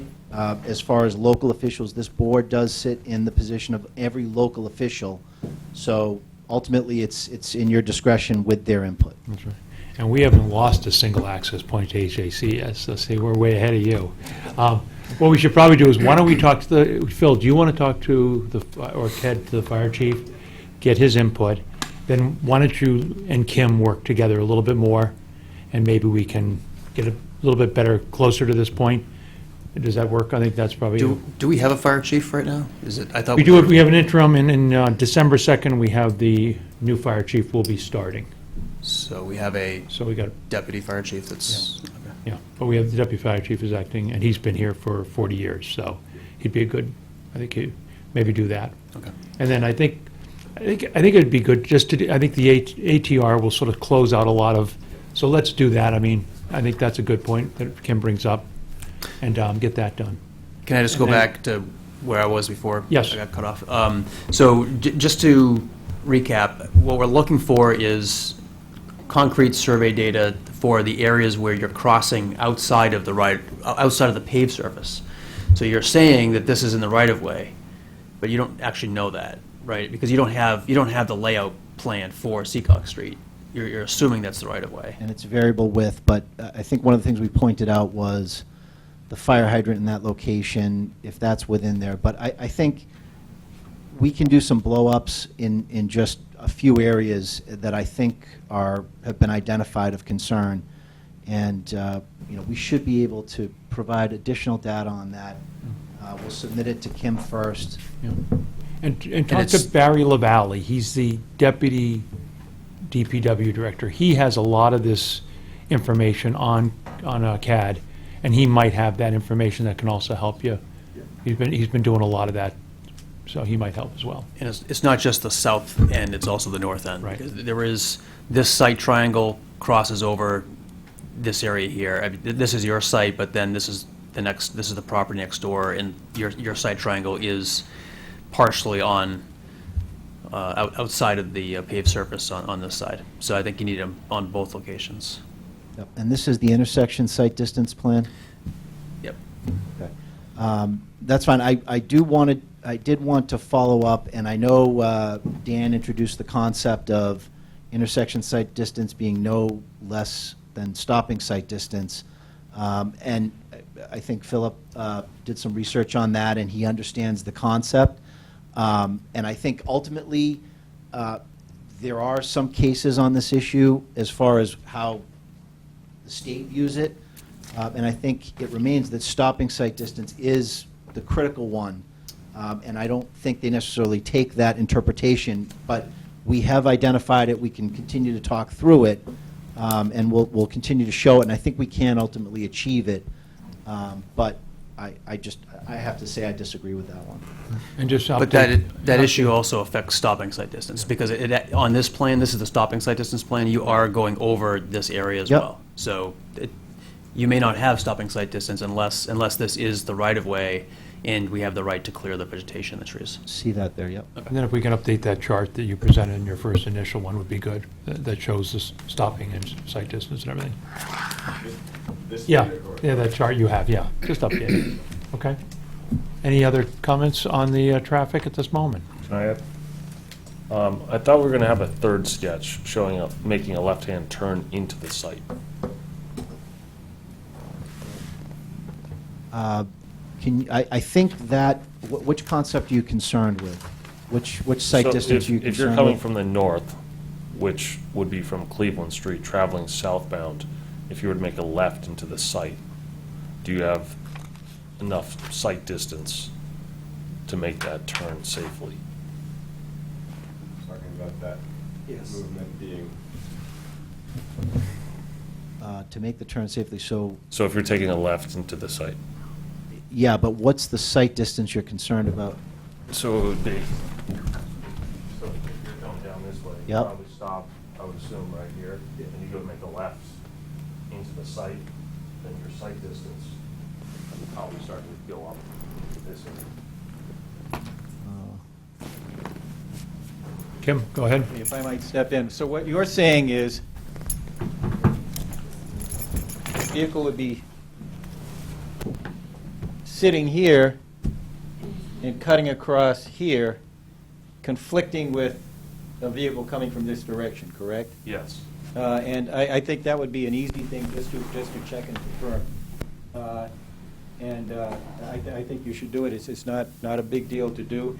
And on, while I've got the microphone, on sight distances, the simple way that I remember it is, you need to provide stopping sight distance, the value for stopping sight distance, so a vehicle traveling along the main street, Seekonk Street, can see a vehicle pulling out and stop without hitting it, and then have it work in the reciprocal way. A vehicle waiting to turn out of the driveway can see that vehicle when it's approaching on Seekonk Street from at least those stopping sight distance values, okay, which are 305 feet for 40 miles an hour, or 312 feet for 41, which was 85th percentile speed in one direction. The intersection sight distance values, you'd actually measure the same way you would, both ways, looking out of the side street and along the main street, but they're bigger numbers, so it's not 305 or 312. I think it might be like 390 feet. So a vehicle on Seekonk Street virtually doesn't have to slow down to avoid vehicles pulling out of the side street. So you need to provide stopping sight distance both for approaching vehicles and exiting vehicles, and is desirable to provide intersection sight distance, but you don't have to. So hopefully that clears it up more than confuses it. Kim, do you have to provide entering sight distance? That's more or less the question for the left-hand turn. Okay, in this case, the vehicle turning in is in a place where it potentially could be obstructed by this shrubbery or this vegetation. Usually when that happens, it's not the worst case. Usually the left turn out of the side street is a worst case. But here, it's not a big deal to plot that on the plan. It's just basically, once that right-of-way line is there, you have a line here that says you have X number of feet. You have a line here saying you have X number of feet available. And you have a line here saying you have X number of feet available. It's not a big deal to do. It provides completeness. So it's not usually done, but in a case like this, where you have the sight distance obstruction on the opposite side of the street from the driveway, I think it's appropriate to at least look at it. Okay. And it's not a big deal to do. They have the layout of the driveway. They'll have some idea on the right-of-way, and they know where the tree line is, and they can do it. Okay. And Attorney Agostino, can you, assuming that there is a conflict, can you give two sight distances? One of what the 305 feet for the 40 mile per hour, and then assuming that right-of-way line is more restrictive, can you just also give the distance of what that would be? If it is, yeah. If it is, assuming it is. Sure, yeah. Yeah. All right. Okay, good. Any other questions from the board for the traffic? I have one. Just I think it was brought up on the bus coming into the roundabout area and so forth. I think you said you're going to get validation by the bus company. They will go onto the property and use that? Well, ultimately, it's the bus company's call where they establish a bus stop for the entire neighborhood, not just this development. So we don't control that. I think what we're showing is that it's available. So if this site happens to have a lot of children that enroll in schools, then if the bus company deems it unsafe on Seekonk, they have an accommodation on site that's easy, convenient, and accessible. That's all we can do. I guess my question is, are you gonna reach out to them again to ask Oh, yeah, them? we'll follow, Okay. up. We already did, and we're expecting a call back. It's, you know, we'll follow up on that. And then just to follow up, when you speak to the fire chief and safety officials, just have them comment on that relative to, let them be aware of the bus route and so forth. Yeah, I think what we'll do, and I assume the October 23rd submittal, you know, should continue to get, or as the submittals change, it should continue to get disseminated to other boards and officials, but we'll make a point to email the acting fire chief and the police chief with that plan set and ask specifically about the boulevard configure, or the current configuration, and get input on that. And then you and Kim can talk offline, Phil and Kim can talk offline, and just give us a summary at the next meeting. That would make sense. Done? What was the width of the roadway on each side of the boulevard? In which, when you took that 26-foot roadway, you expanded it, you put the boulevard, what is? When it was a boulevard, it was 18 Well, on where each the side. boulevard is, it's shown right now. It's 18. 18 on each side. 18, yeah. Okay. And just follow-on question, the traffic circle, the location of that, where you located it, was there any basically geological or other reasons why it wasn't shoved further lower down, more towards Seekonk Street, where it appears there's even a little bit more room there? So there was a, Keep it away from the neighbors. There's no neighbors there, just Mary's or Stables. Yeah, one last comment. An October 4th letter from Mr. Cullen, he stated that he would like a fence just along that property line. And if there were a fence to be installed, I'd just be a little bit concerned about sight lines at that point, just to make sure, you know. My understanding is the fence would just go towards all along the back of the house and not the last 15 feet. Okay. To block the sight Yep. lines. And yes, whatever Mr. Cullen wants, we'd be delighted to do. Go ahead. I had a question. About the rotary here. It looks kind of small on the plan, but have measurements been taken so that a regular-sized bus could fit around that?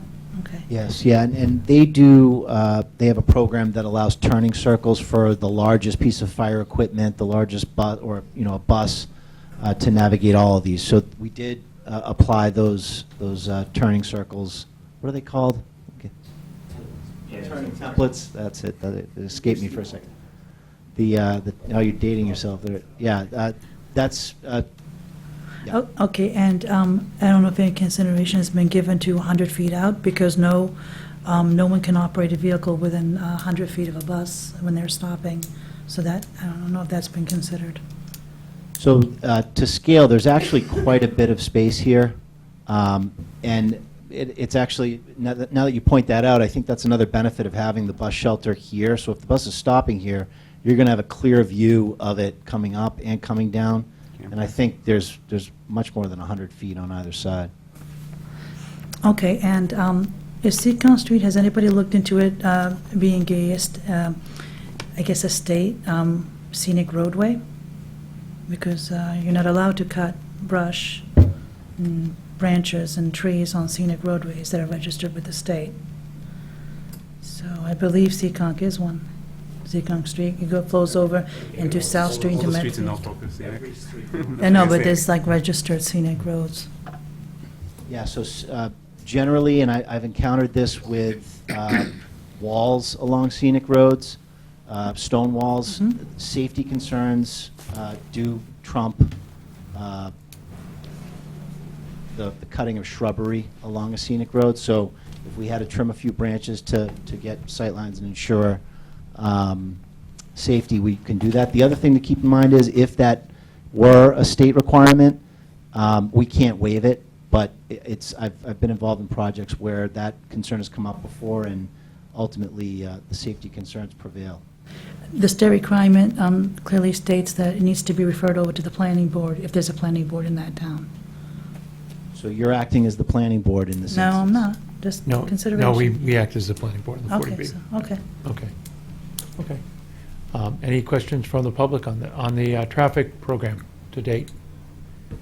Lorraine Sweeney, grab a mic. For Lorraine Sweeney, 14 Stop River Road. Just a couple questions regarding the traffic study itself. You had mentioned that one of the intersections you analyzed was presently at level of service C, but I don't think you said where that was located.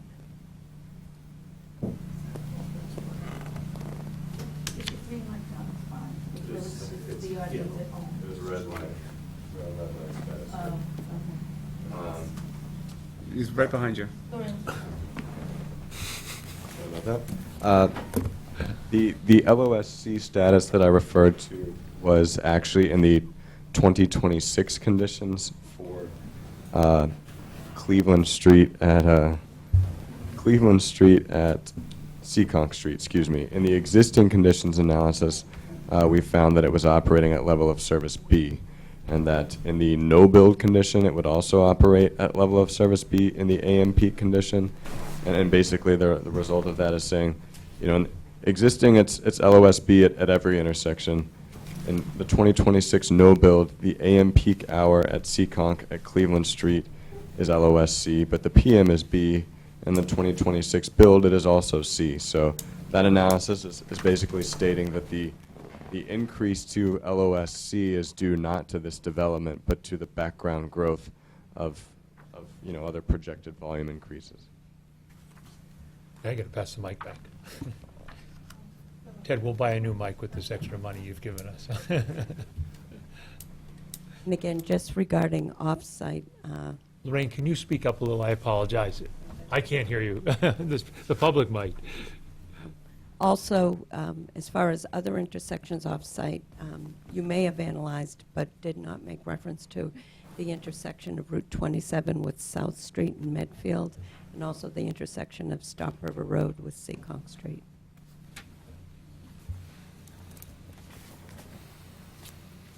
So the intersection of South Street at Massachusetts Route 27 is actually in another town.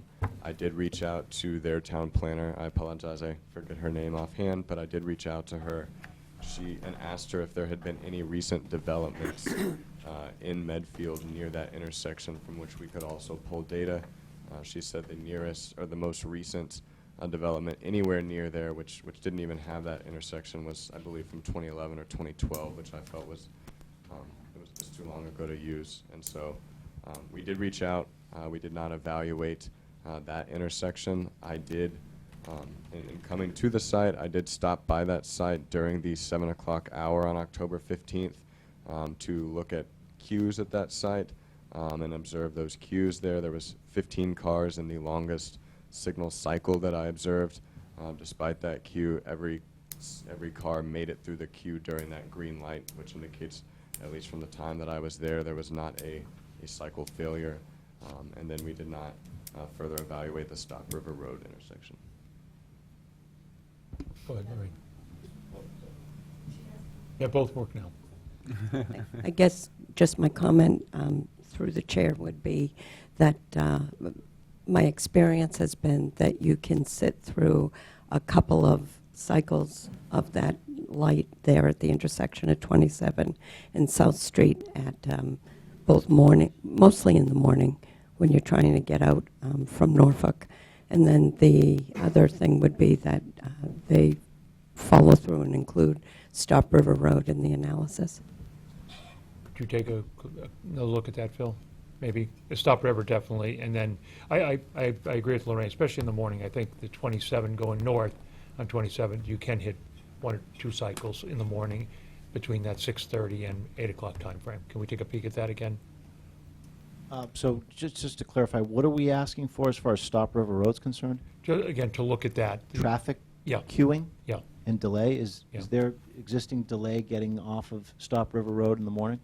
Yes, again, it's in the morning, just when the buses are coming, and we had talked about it at the last meeting. As far as level of service at Stop River Road? The issues we had talked about were really related to accidents and the sight distance coming down and the increase in traffic, how that would impact the intersection at Stop River. We can certainly look at recent crash data near Stop River Road and expand that study there. That data is all available through the Mass DOT crash data portal, which is up and current through 2018. I know we did discuss the safety concerns there, and that's something that we can certainly pull from what we did, the same data source that we analyzed, the distance either side of the proposed driveway. Based on my correspondence with Mr. McCarthy, I didn't see, at least, I was looking more specifically right around the site. I can confirm there's no additional traffic or recent study data near Stop River Road, but we don't have any recent study data, I believe, near that intersection. So I think confirming that would be more of a additional count request. I mean, I would also point out, that's a residential side street. There's some cut-through element to it, but, you know, I've never seen an instance, and maybe Dan can weigh in on this, where level of service for a street like that would be considered in a project like this. Plus, as far as the intersection site distances, that's an existing condition down the street that I'm not seeing, and we have the site triangles. I'm not seeing how there would be a conflict there. So I don't understand what the I think we're study more is. looking for the accident, just a verification of the accidents. We can pull and the some site accidents. with those accidents down there. We can pull those accidents. Okay. Lorraine, is that just great? Okay. All right. Dan, anything else? Just one final thing on the, we talked about the auto turn issues. Did you guys give us an auto turn plan that shows the swept path analysis? Not yet, but we, Can you do that? yeah, so yep. Okay. Travis is going to talk can talk tonight a little bit more about the plan set that was submitted in the soil testing data Yeah. whenever the conversation on traffic ends. With a question back of the room. I know, but you have one more? I just wanted to add with the issue on South Street and 27 is, I take that way every morning at 6:40, and I actually head towards Walpole, towards the train station. I'd never have issues. You know, I always make it through in one light cycle. I think the issue's more later in the morning. 7:30.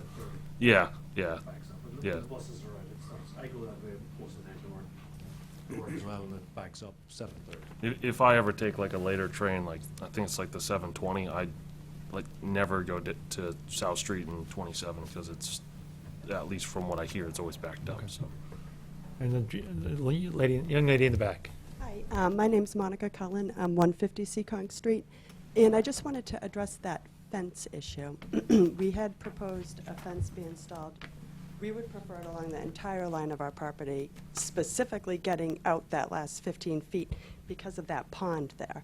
We have 3 young children, and we're not really too comfortable with the pond being installed right there without some sort of barrier between our property and the pond. So that's where the fence issue does come into play, I think. Okay. Chris? So I can speak to the pond, and it's a common theme, and thank you for raising that as far as the safety of these, what appear as ponds.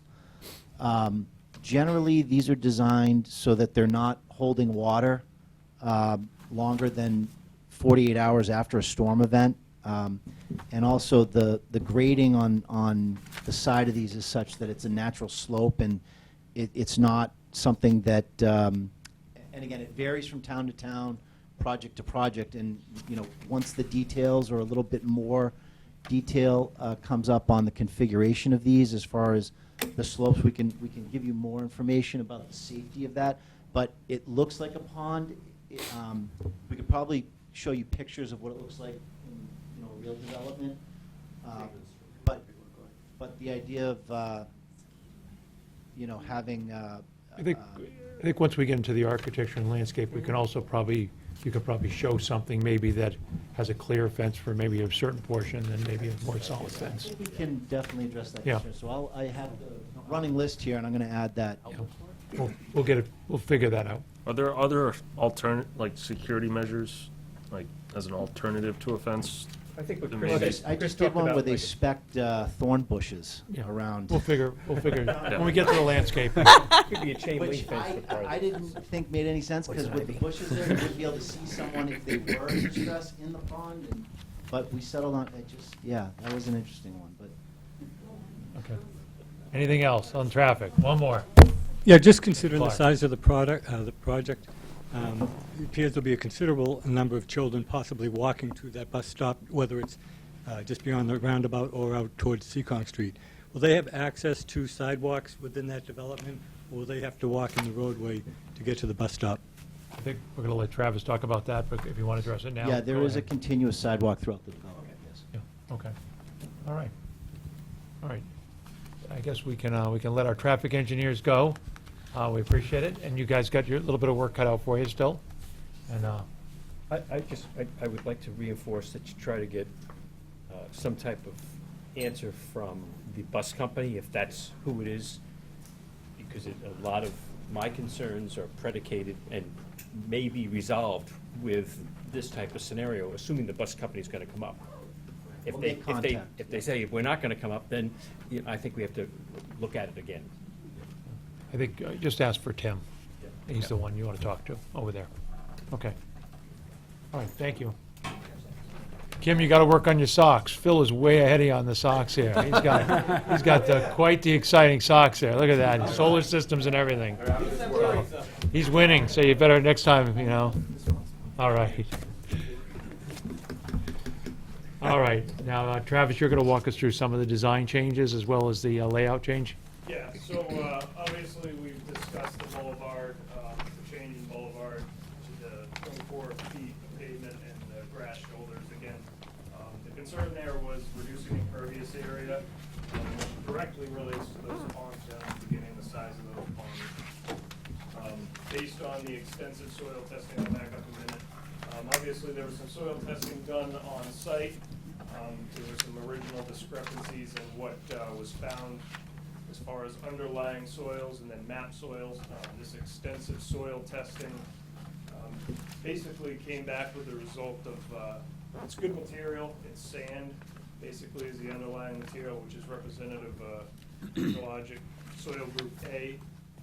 So any stormwater design going forward will take that into account, pre-development and post-development. We've started to look at that a little bit, just to get some rough sizing on our basins. But in general, from this soil testing, groundwater depth wasn't an issue. There was some test pits, deep holes dug, as well as some soil borings by a hydrogeologist. That information has also been compiled and a report has been provided that evaluated groundwater based on the determination of those soil borings. That report was provided by Steve Smith.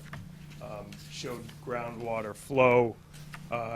There were some concerns about some private wells here on Seccong. The groundwater evaluation showed that based on the information provided, observed on site, that groundwater would actually flow in this direction. In the report, it mentions an unnamed tributary to Stop River. So I think that addresses any concerns with flow uphill that would affect any of these wells. So that kind of wraps up the soil testing aspect. I think that would address a lot of the comments on Sean's initial report, and then modeling stormwater. If we just go back to the layout, please. So on this layout, the general overview, as we discussed, we're down to 84 units from the 96 previously shown. As you can see, probably at a quick glance, there's a little more space on this property now, given this density. With this layout, after the traffic circle, I'll kind of pick it up here. We had a traffic calming circle previously. That was kind of convoluted with driveway access to these units and didn't really provide the calming as anticipated previously. So again, we provided this area with a bus shelter. We've gone to a traditional intersection here. We have reduced the roadway by over 1,000 linear feet. Reduced the total impervious area by about 10%, in addition to losing those 12 units. That's a significant increase on this site.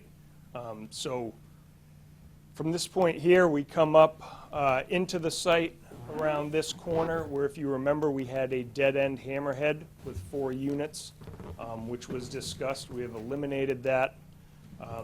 Takes any grading and development away from this corner of the property. So that corner, you'd turn that corner, come down. Again, if you remember, this was a straight shot from this point down to this point. We had this little half moon, which we've now eliminated that straight section, provided a little bit of a sweeping, better flow, traffic movement down to a wetland crossing in this location. Originally, we had a cut through, roughly in the location we're showing this road now. This road had continued down here and then back up. So we basically eliminated that stretch of roadway from this point back around.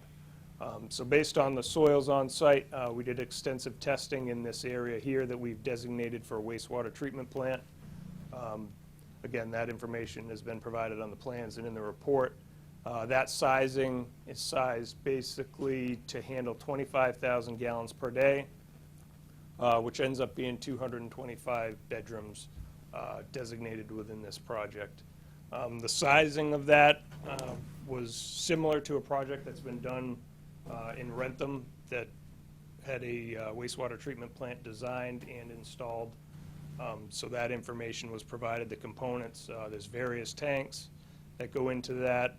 There's a building designated to house some equipment, and there's a leach field associated with that as well, which we have depicted based on those daily flows and based on an approximated PERT result. We've provided a basin here, a stormwater basin. There was a basin in this corner. We've extended that here. That will catch a lot of the flow from this site. The low point of the road would be here. That would be discharged. These soils allow infiltration in most of these storms based on our preliminary analysis. Again, we'll have to meet stormwater standards on those. It should be noted that the basin that was here, there was a basin here that were within 50 feet of the wetland. Those have been moved, relocated here, and then there is also one that we have added here. So if the board remembers, we had this second leach area up in this location. It kind of was designated as a temporary system. You know, when a certain number of these units were built, they would use that. When the development was built out, that would be transferred to here. We've since eliminated that with guidance on input from this wastewater treatment plant. So everything would be hooked up to this one location. That's why this basin's here. There's been 4 units that have been added on this side.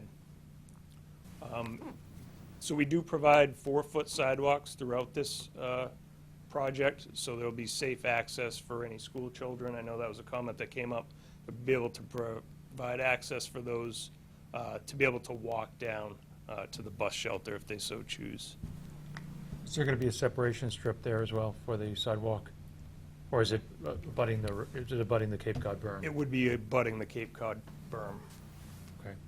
So given the room, the 24 feet of width, and then the right-of-way room, another one of the comments that was addressed was there's 20 feet clear from that right-of-way to the garage to provide access to these units, provide parking without interfering with that sidewalk and then that public way. So as far as this layout, previous building spacing shown was 15 feet. We've expanded that to a minimum of 21 feet through here, which provides a little more flexibility in units, provides a little more space, a little more green space. Just go through my notes. So again, stormwater, soil testing, that information's been provided. Again, preliminary sizing on these basins. As we progress with this design, we're going to look at that to meet stormwater standards. That information will be provided to the board and to Sean. I have discussed this kind of at a cursory level with Sean earlier today based on his review, provided him some additional information. But in general, that is the layout changes. I think this design provides some more flexibility with that wastewater treatment plant There's additional space back there. This area that was a fairly steep slope, now with this new design would be untouched. And then we did look at a cut fill analysis on this design. Based on this, there's about a 75,000 cubic yard net cut on site, which is drastically lower than what it had been before. So those are the overall general design changes. Again, preliminary grading shown. As we progress through this, we'll go into more detail with stormwater and grading, site grading. Okay, good.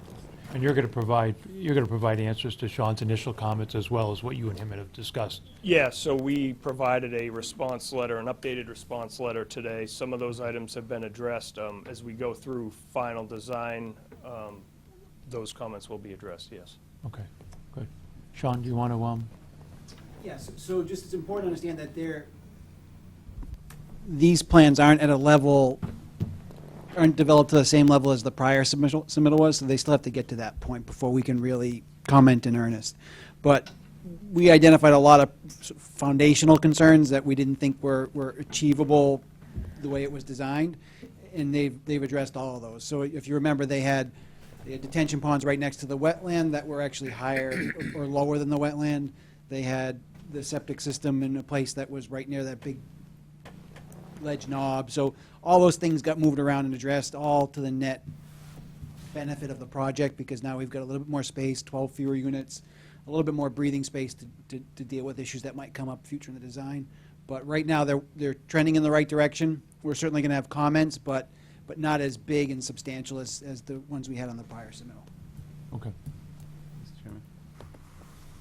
I was going to ask a question about the wastewater treatment area. Have you allowed for access to that, like service access to that? I'm looking for where you would squeeze Yeah, in a route to get there. That's not specifically shown, but the grading allows an access drive that would serve both of the stormwater basin and access to that building, to those system components. I assume that would be shown on the final plan, right? That would be, yes. Okay. We actually talked about that. Oh, okay. I thought you might have brought it up. It was like the first thing I asked. It was like, how are you going to get there? Okay. And then the sidewalks, one last question, Mr. Chairman. The sidewalks, if they are abutting the roadway, what is the difference? Is there a level difference in terms of the sidewalk versus the roadway? Yeah, Meaning, so there'd be a what's the transition? bituminous curb, so the sidewalks would be 6 inches higher than Higher. the adjacent roadway. You'll be using a Cape Cod berm, right? Right now, we have a vertical bituminous berm on the sidewalk side. We'll be using the Cape Cod berm. We'll be using the Cape Cod berm. They'll be using Cape Cod berm, yeah, they will be, yeah. Yeah. And Sean, your comment on the sidewalk? What would you, or you're not ready for that comment yet? No, so they've really got to develop that Yeah. detail. I mean, we'd obviously like to see some sort of a landscape strip between the sidewalk Yeah. and the roadway, but they got some work to do, and look forward to seeing that. Thank you. Tim, go ahead. On the sidewalks, on both sides of the street or just one side? Typically, it would only be on one side. On some of these areas, for instance, on this side, there would be one that goes around this loop, and also, I believe there's one on the outside. But we'll look to identify those, the best locations. Kevin, want to? I think Sean's already taken my thunder on the sidewalks. I was going to comment, not a fan of having the bituminous curbing and then the bituminous sidewalk and the road. It all kind of looks like one. My other comment was, I really like the new layout. I think it has some nice design features, and it doesn't feel like you have those straightaway runs anymore. Really, the only question I have is just that road, that short run of road that's about 200 feet long, that has those 4 units on either side. I'm just curious why you even had that road, and why you didn't try and just have some different orientations for that, and eliminate the road itself and all the impervious area associated with that, infrastructure costs and everything else. Yeah, so I think the original thinking, and I agree with you as I look at that, you could probably put those units on the side, eliminate that road, and achieve the same goal. That's something we could certainly take into consideration. Yeah, space-wise, it looks just about the same, so. I think that's where that high point is. It is, it is. Is there a chance? Hold on. Yeah, is there? Go ahead. I was gonna say, is there a chance, though, by having that type of road there might help in the fact that they don't have the second egress through the property? Whereas they have something happening on one side of the property, there's another path Well, around something? it's still, Yeah. you're still past the point of the split, which I think is really what matters. Right, but as you get further into the property, then all you have is this loop, but you don't have, like, let's say if something happens within 1 second. I'm just thinking it's another area for traffic to somehow get around something. You're only talking Okay, well, it's just- 100 feet. Again, going back to the fact that obviously not having egresses in two different places is always somewhat of a concern. Mike, anything at the moment? I mean, I'm gonna echo Sean's, that little road, cut-through road, and it's a little tight in there. That one section's just a little tight over there where those units are. I don't know if you can look at that a little bit closer. We will. It's the one area, the whole, I mean, obviously, the upper side looks okay, and then, but you've really got, it's really cookie cutter as you get to that piece down there. If we can maybe look at that a little bit. Sure. Anything else, Joe, for the moment? No, thank you. John? I recall in the application that you were going to put in a playground for the kids. Just 2 locations we could put something for kids. I just Oh, wanted he needs to- a- oh, sorry. I just wanted to make sure that the board wanted it this time. So where the duplex is at the back of Camara's parcel, and I don't know who the other neighbour is. Have your light? Yeah, right there in that area, there's a small spot, and then down at the back as well, down here at the detention pond. So there is locations we could put small playgrounds if that was wanted. Josie, anything at this moment? No, not at all. Dan? Yeah, I had a few points and a couple questions. Just echoing the playground issue, I don't really see any usable recreational area on the property. I mean, I don't know how you get to this. You talking about this corner here? It's being No, on the other side up there where the road is, there's, if we wanted a playground, there is. Yeah. We can maneuver it to make it there. So I think at this point, and I thought we had a brief exchange on on-site recreational areas at one of the last hearings. I think it was this project, but, sometimes there are. I think that was Dayton. It might have been. There are projects and there are boards that say, look, we're adding what some people might even see as an attractive nuisance that is going to take money to maintain, and where you're dealing with single-family structures, you have some, at least a bit of recreational space in these types of units. Again, generally, these types of units they're not age-restricted, but they're age-directed. They're catering to maybe a young family that's just moving out of the city, empty nesters that move into these houses. So it's not, and again, these are discretionary issues to continue to discuss with the board, but a lot of times we settle on the idea that, it's not really something that we want for this. If this board says for this development in this town that, we'd like to see some sort of gathering area or a small recreational space, then I think we can put some more thought into that. But at this point, I think we've identified areas where we could deal with it. I think the big threshold issue that we've gotten over in this most recent iteration, and to Sean's point, is what are the soils on site? Is this feasible with the topography and the soils you have up there? So we poked a lot of holes in the site in the last month and found some good soils that got us to this point. So, just off the top of your heads, I mean, is that something that you think you want to see in a development like this? Is at least some recreational area, not necessarily a playground with swings and seesaws and whatnot, but Seesaws? Well, they make a little play seahorse. Is that like a she shed? Yeah, it's a she shed. Yeah, I don't even know where that term came from, but I heard it a lot in commercials. But in any event, I haven't seen a seesaw in years, Chris. You're dating Yeah, yourself exactly. now, No, man. nobody puts in seesaws anymore. So, I mean, Can is there a consensus on this? Is there some direction? Can I go back to my comments? Sure. Okay.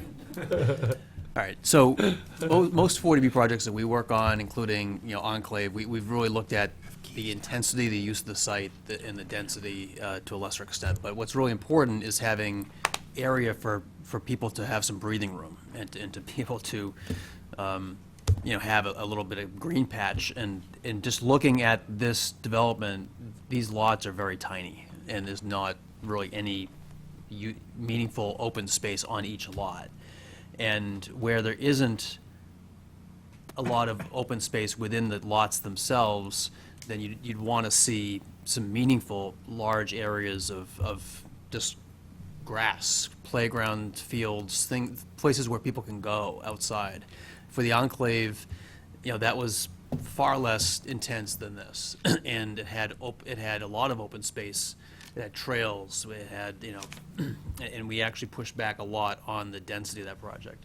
On this, my initial reaction on this plan is that even that area on the south, this plan doesn't show the grading, but if you had the grading plan up, you'd see that there isn't a flat area back there. The only flat area is above the septic field, and that's behind homes, and so it's not really a practical place where people are going to go and recreate. So I think that's a major, in my view, a major omission from this plan, and it's definitely something that they can work on. And of course, Chris is right. It's your call. If it's important to the board, then you can raise that as an issue, and that is an issue that the Housing Appeals Committee has viewed in the past as important to 40B projects. And then moving on to a couple of different issues, the septic design. Have we seen a plan yet for the septic? I mean, any kind of quantities, any technology plans? We have a bit of information, but we're going to look for additional detail as we go forward. So I think that's something maybe to check off for the next meeting, is if you can provide a septic plan showing, what size field you need, what technology you're using. And this is a very large, septic system that's going to be serving the site. But again, it's a wastewater treatment plant, to distinguish that from just septic, just right, to but clarify. But yeah, we can do some sizing, just basic sizing. Because for all we know, that field is half the size that's required. I mean, who knows? Right. I mean, Yep. so that needs to be provided to us, and that's something that goes along with the hydro study. So that, I'm assuming you guys have probably already figured that out. The road width is 21 feet, is that right? Oh, it's 24, I misheard you. What was 21? Didn't you say 21? Building space. A building space? Space between buildings. Minimum Setbacks, building okay, separations. got it, all right. I did note that on the plan, the area where the intermittent stream was identified by Beta is roughly in this area here. It goes up from this wetland. This is a wetland, and then the Beta folks identified a stream that kind of flows up in this direction, I believe. So it's just something that needs to be considered. It's a local wetland resource area. The applicant can contest that, of course, but that's going to be your jurisdiction to decide if that's something that's valuable, if it serves a public interest, flood storage, whatever. But that's part that to show a road basically on top of a stream is unusual, and I think that's something the applicant is going to have to reconcile with, and what the board needs to be paying attention to. Where's that area, Dan, again? Can you point that out? Well, it's just, it comes out of this wetland figure, roughly in this direction, but I don't have, Beta's report, does everyone have copies of that? So Beta's report actually had a plan, I believe, that showed. No, it didn't identify the stream. She didn't have a plan? Well, I mean, I can do the another chair if you'd like.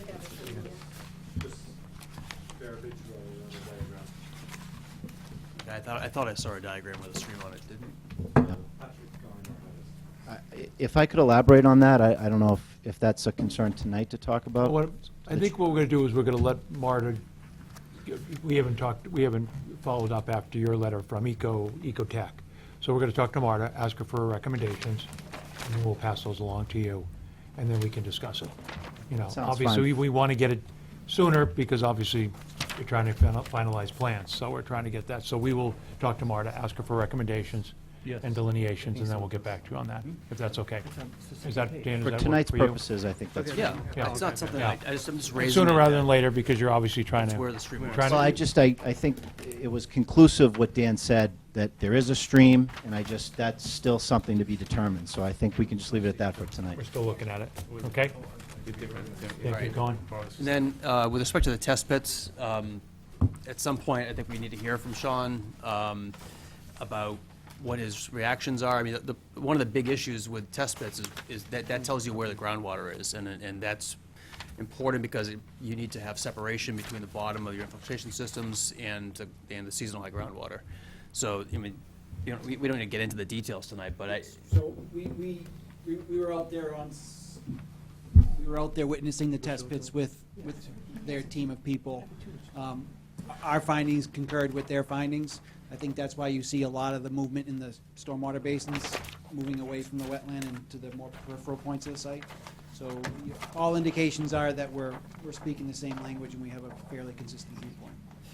right, but I guess, my question would be, so where is the seasonal high groundwater? I mean, I saw on the, can you put up the test pit plan?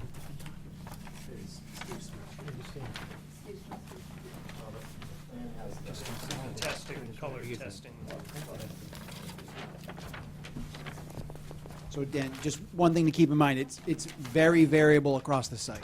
So you can have huge shifts in groundwater elevations from one point in the site to another, so just be careful that we're talking about groundwater at specific locations. Yeah, I have it here, but I wanted to put it on the screen. Okay. So, this is the area where the septic or the wastewater treatment field will be. This is gonna be the area where there's a detention pond, a very large pond that's gonna serve most of the site, right? Correct. So, one of these holes, I think it was this one, had groundwater at 28 inches, I thought. And so, I guess the question is, that's what you saw out there. That area, Dan, there at least, there was no groundwater, or if there was, it was 15 feet plus in that area. This area? Yes. One of the places where we got groundwater was up at the very top where the Sean, can you give him a mic? I'm sorry. where the rotary's going to be. There was groundwater found up there at 12 foot deep. On up Menaris, right there, yep, on that one.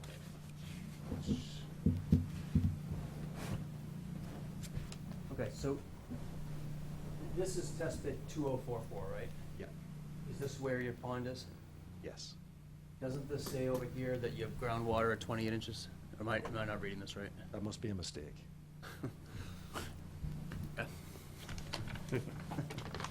Remember, it's 28 inches, but its finished grade is probably 20 feet lower than another similar test pit. Say again? So each of these is a 1-foot contour. So if you're 28 inches down at elevation 170, your groundwater is at elevation 167. If you're at 20 feet up, and your groundwater is going to be much deeper. Trust me, we'll take really good care to make sure that they're satisfying the requirements. You'll give us a groundwater for dummies analysis next time? We'll put it all in tabular form. The estimated seasonal high groundwater will be an elevation, not a depth. Okay. So the depths are really misleading because it changes. If your test pit is up here, and another test pit is up here, you're gonna have groundwater that's potentially 20 feet lower than it's measured down here. So we just really have to normalize that. One of the things we asked for is for them to survey all the test pit locations so that we have that base elevation, that we can convert all those groundwaters to an actual elevation that can be varied across the site. So you're saying at that location, the finished grade is going to be 20 feet higher than it is today? Is that what you said? No, what I'm saying is you can't just extrapolate groundwater elevation from the depth to groundwater because it changes across the site. Showing the microphone. But it is in a substantial fill section.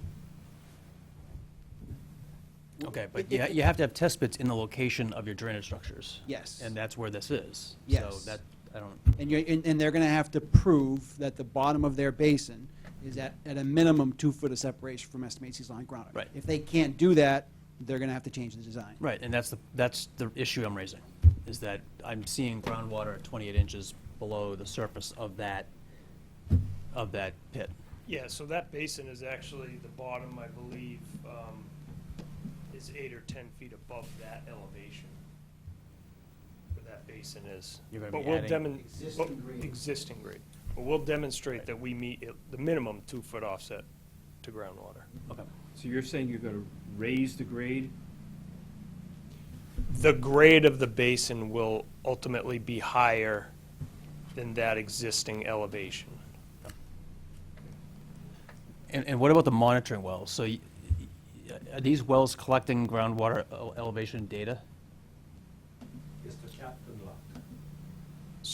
So Steve Smith has, collected the data out of those, has done slug tests out of those. They're available to continue to monitor those. Okay, so do you have the groundwater data from those wells? Yes, that was in, Yeah, so that, Because it's not on here, right? no, it's a separate report prepared by Steve Smith. so just, Dan, so everybody understands. There were two elements to the soil testing. Travis and his team did traditional test pits, but then because we're doing a wastewater treatment plant and because there were concerns about the location of some of the private wells and just to get more data about the groundwater flow and characteristics on site in order to show that we can do a wastewater treatment plant, we hired GeoHydrocycle, which is Steve Smith. He's a hydrologist, and he came back on another day and drilled some additional wells, and that data was collected in a report that GeoHydrocycle just submitted to us after the 23rd, which is it's not a full hydrogeologic evaluation, but it's a groundwater evaluation that contains a lot of information and technical data that the board's hydrogeologist is going to peer review. So that's a separate peer review as far as the hydrogeo data. Dan? Okay, so ultimately, you're going to get us, I mean, just so I understand the seasonal high groundwater data. Right now, in the areas of the septic system and the drainage ponds, we don't know if there's separation because we don't have the design details of where the bottom elevations are. And we actually don't know where the groundwater is under the septic field anyway, because you didn't encounter any going down 2 or 3 Yes. feet? So that information was provided in Steve Smith's report, the groundwater elevation of these 3 wells. I think he had 15 feet, 17 feet, and Okay. 21 feet. So That's it all in is his there. report, All right. yep. Okay. Yes, Mike? I just wanted to add on to what Dan said about, a major omission, in my opinion, too, is the lack of open space. We're going to have kids living here. Where do they go to throw a baseball around or a frisbee, play tag, run around a little bit? It's almost non-existent, and I would hopefully encourage you folks to look for some nice open space for activity like that. Go ahead, Devin. Just a comment on just the stormwater is it looks like there may be no recharge towards that kind of wetland finger that runs up through the site. And just want to make sure that, that wetland's still getting some recharge to it as what exists today. Yeah, so that's something we'll look at is flow to that wetland. Obviously, we don't Yep. want to Dry it out. the flow Yeah, from yeah. it now. Yep. Just a quick Tim, question. go ahead. On the bottom right-hand corner of the development, at the radius there, Yep. is there really 21 feet between each building? There is. There's actually more, I believe, in this corner from So I'm this just building looking here at the to this driveways, that's- building. okay.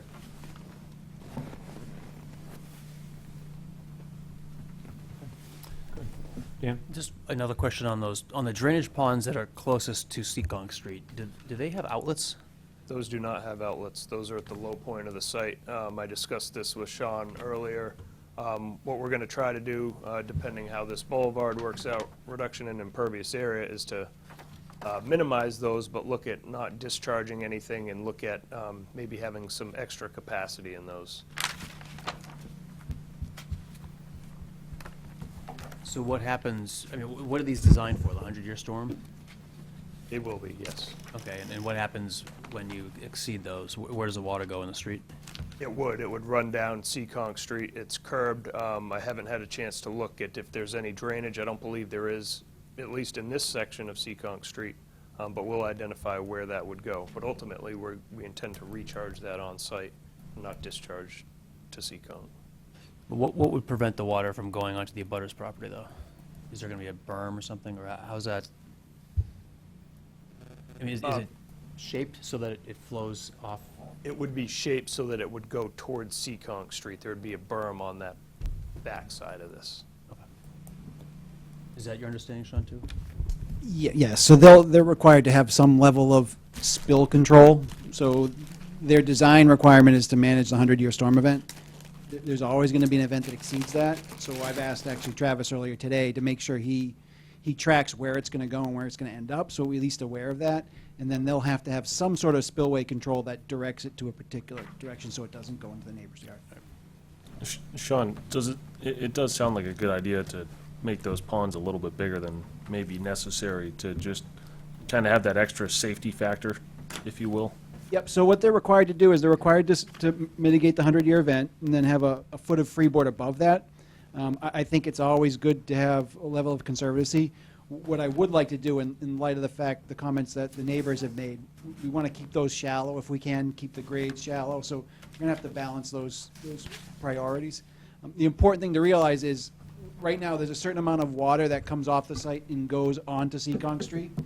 They're going to have to match that, so although in the future there might be water that spills out of these basins and goes onto Seekonk Street, it's still going to have to stay below what it would have happened under the pre-development condition. But if you're also, not necessarily expanding those ponds vertically as opposed to maybe, if there's room horizontally, you'd decrease the depth of those ponds. Yeah, and they have quite a bit of space to work with, Yeah, so yeah. we're going to give them an opportunity. Right now, what you see here is sort of a gross assessment strategy more than an actual design. Yep. They're going to have to go back and do all the things Dan spoke about and size all these properly and then come back with the actual hard data. Just some thoughts moving forward. All right. So I think for our next meeting, we're going to have, hopefully you're going to be able to give us a civil review based on more information provided by them. They still owe you more information, correct? Yeah, we're expecting a supplemental design Right. that provides the same level of detail as the prior submittal. So we view this more as sort of a directional drawing to get feedback from the board about the direction that they're going. So we still, there's hard information, hard design data that we need to see before we can really comment substantially.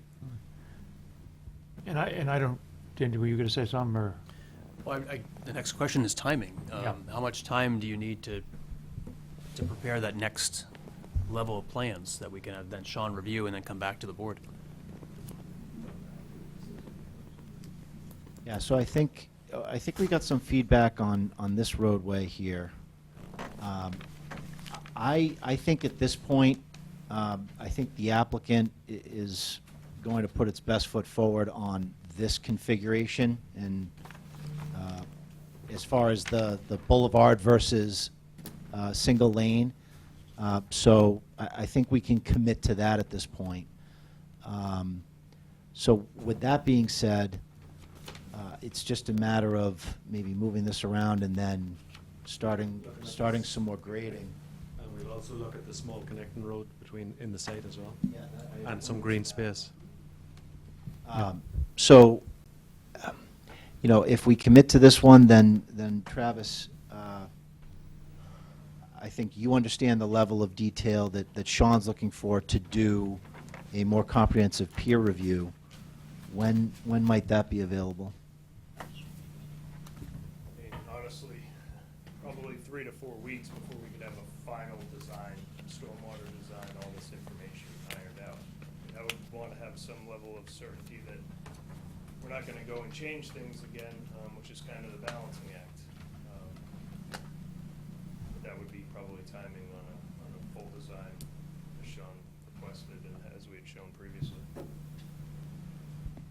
if I could make a suggestion, perhaps what you guys can do is just focus on working out the boulevard discussion, because that's going to fundamentally change your stormwater design. Come back to the board, agree, get consensus on what that scenario is going to be with input from the fire chief or whoever else you need to get, and then resolve that issue. Then that allows you to, with confidence, go forward with the balance of the stormwater design. And I would also say that road, that small road, if we can maybe resolve the boulevard, resolve that small road that cuts across, hopefully by then we might have some input from Marta with regard to the, with regard to her report. And that way you're not putting a lot of time into a final configuration until we make sure we can say this is the plan. Okay? So how long, And I'd like to reiterate that also looking at a little bit more green space, that 3 or 4 of us had looked at, recreational space, whatever, see how you could maximize that. I mean, I think get some areas identified, but I think until we get a plan to identify recreation areas, it's going to be sort of difficult. So, I mean, they can plot out some areas, but I think the recreation fields we got to put in after we know what our plan's going to look like here. You know, the layout. Dan, you have some concerns with that? I just wanted to throw a little bit of cold water just on the idea that the board would be agreeing to a plan at this early stage. And I don't think that was your intent, but it No. kind of sounded that way. And I just want to be clear that it's your decision what to show to us, right? So you guys have to decide what your plan is, and then you give that to us. We have that peer reviewed, and anything can happen. I mean, the peer reviewers could tell us this doesn't work, it's too dense, in which case it's not the plan anymore. So I just want to be clear that, you know, it's one thing for us to say, go forward, but that's not a commitment from the board to say we're going to accept this layout, which I think you understand anyway. Well, it's understood, and I do think, you know, with everything we've heard today, we'll continue to get input from the fire chief and the police chief, but I wouldn't be, I think I'm going to recommend, and we'll discuss with Ted, going forward with more detailed design, taking into account some of the major feedback we had tonight about, you know, finding maybe a place for some green space, a gathering space, that middle roadway, and then some of the other things that were pointed out. But I think at this point we do need to start going in a direction and getting some detail on the plan. I really do think we do. And then from there, I think the hope would be that if we're coming down to discussion about conditions, then we're in a situation where the final permit, we can talk about conditions where we have the October 23rd plan set revised through November 15th. The board can then impose a condition saying the final plan shall do X, Y, and Z to this unit, reconfigure this or reconfigure that, but at least then we've put our best foot forward, and this board can then say, well, we're not going to approve it like that, we need you to do this. So rather than redesigning the whole thing, we can then at least work off of this one is what I think we're going to end up going forward with in some variation, subject to conditions that the board might suggest, or if something comes out of peer review that's just not feasible, then that's on us. Right. But I think we're at the point where we have enough soil analysis to say this is generally feasible, we're comfortable going forward with peer review of some iteration of this, and then it would evolve from there. So I think that's probably where we're at. Because as Sean pointed out, the last plan was more engineered than this plan, and that plan, you know, we put a lot of effort into that plan. Yeah, so now we have additional soil data that we have to do some engineering here. Okay, so you're going to do a detailed plan based on this, and then we'll peer review it. So I guess the next question again is, when do you think you will have that available? I have my calendar up here. I'm not watching the baseball game. What's the score, Sean? Nationals, Houston. 2, 3 weeks. 3 weeks would be the 20th, which is the week, Thanksgiving is the, when's Thanksgiving? 28th. So the week before Thanksgiving. We have town meeting, Is right? that? Yeah. Last town meeting, the 20th? Well, that- The week of the 28th, the week of the 18th is out, the week of the 25th is out. We have town meeting the week of the 18th, and the week of the 25th, you have the holiday. Yeah, we're talking about just the submission. Yes, yeah, I'm bouncing it forward then.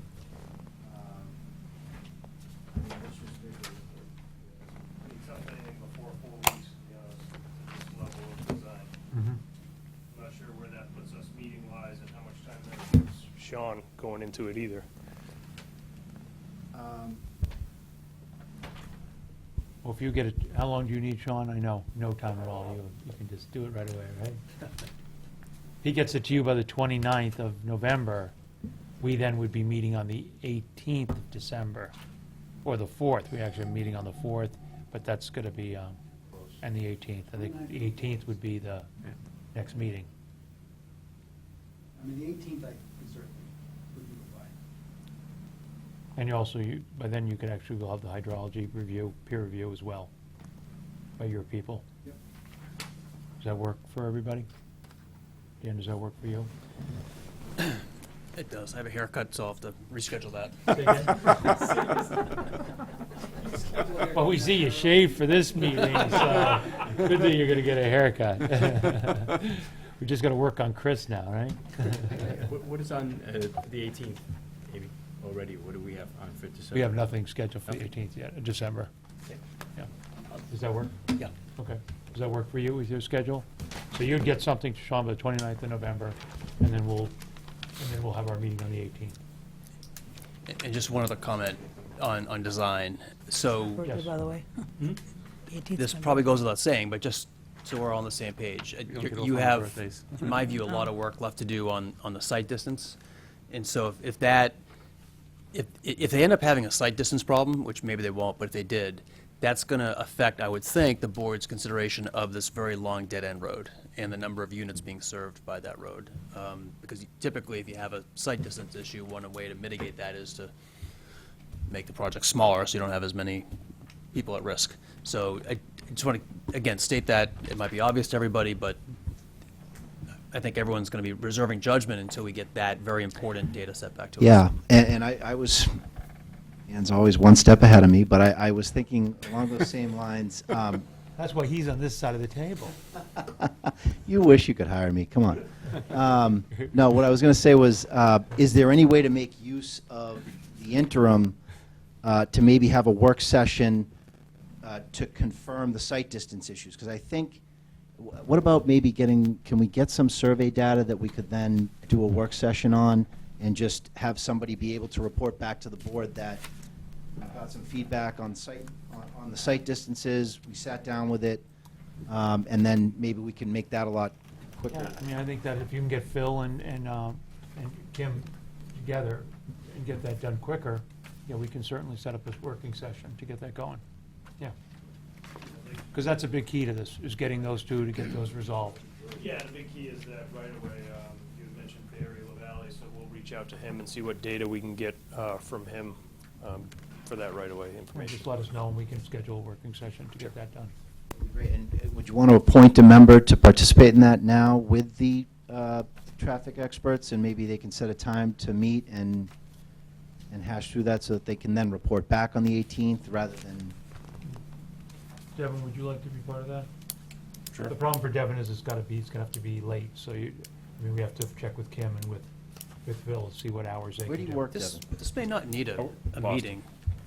In Boston? Just a submission, So you think? these guys are all in, where's Kim's office? What do you think, just a submission? Well, no, I mean, I'm happy to, we can even meet in my office if you want in Boston, but I don't think it needs a meeting per se. I just think the data needs to be brought in, and then the experts look at it, and then they can communicate with each other, but. Talk to Phil, and Phil can talk to Kim, and let's see if they can get it resolved and get us a report, then we don't need a working session even. Okay. As long as those two are in agreement and can provide us the data, then we'll be fine. And then if we do need to sit down, we can. Yeah. Yeah, all right. Then we'll go to Dan's place. After he gets a haircut. Does that also include getting the additional ATR data? Yes. Yep, Okay. okay. All right. Do you want to set a benchmark for when we're going to get the data on the highway stuff, just so we have something in the calendar? I mean, I know it's hard to know right now. Travis, can you sort of, yeah, Depends on You who I wanna- can get a hold of and how quickly I can get the information. You know, choose to go that route. you want I to, think within the next couple of weeks, we could have all that stuff. you want to say by the 15th? You want to use the 15th as the benchmark? That's 2 weeks from now. That work, Dan? November 15th? November 15th? Yeah. Yeah.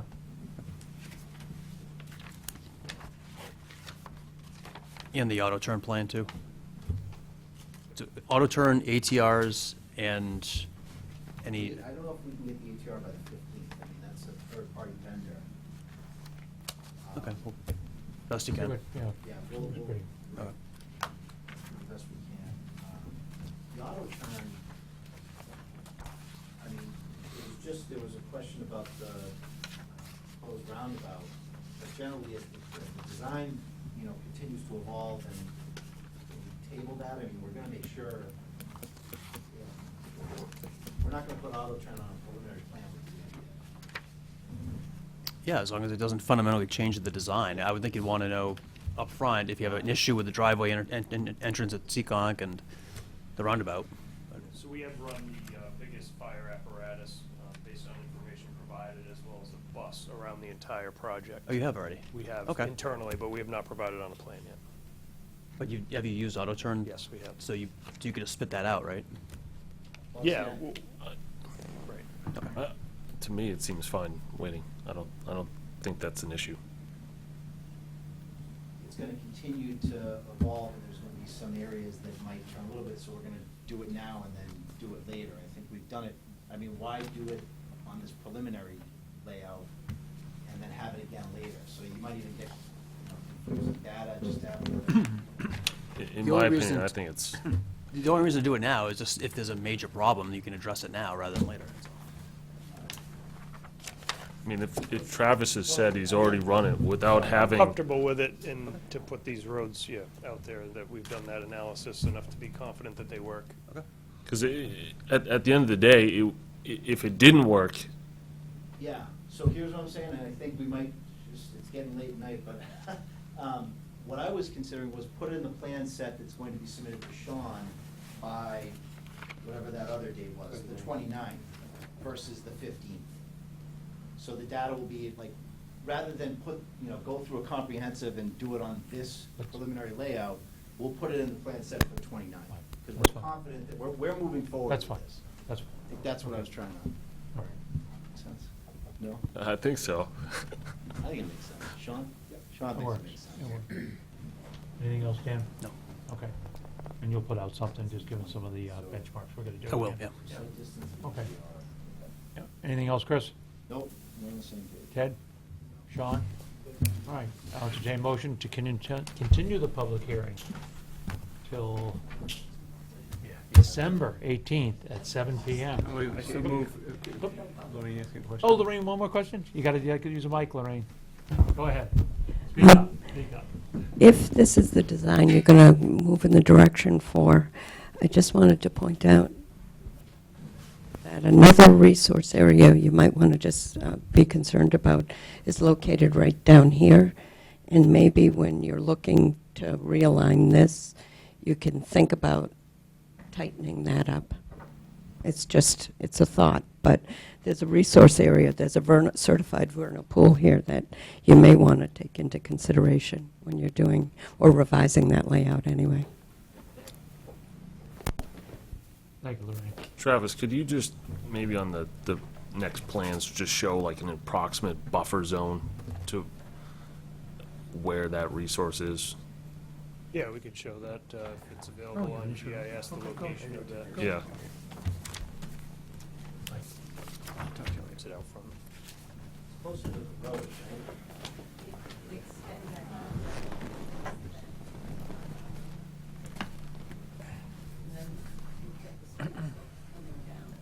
But if the drainage patterns get altered from that, what happens there when it is a tributary? Okay, Travis? Okay. So, we had a motion to move, to continue till the 18th of December. Do I have a second? A So moved. motion? So moved. I made the motion. You made the motion? All right, so moved. You're going to second. I'll second it. All those in favor? Fine. All right, very good. All right, thank you very much. I hope that was productive. We'll keep moving. All right, and then We have 3 sets of minutes. We've got some minutes to do here, folks. Thank you, Dan. Welcome to the haircut reappointment. You know.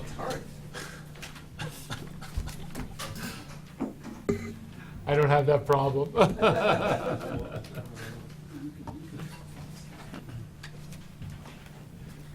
Thank you, Lorraine. Travis, very good.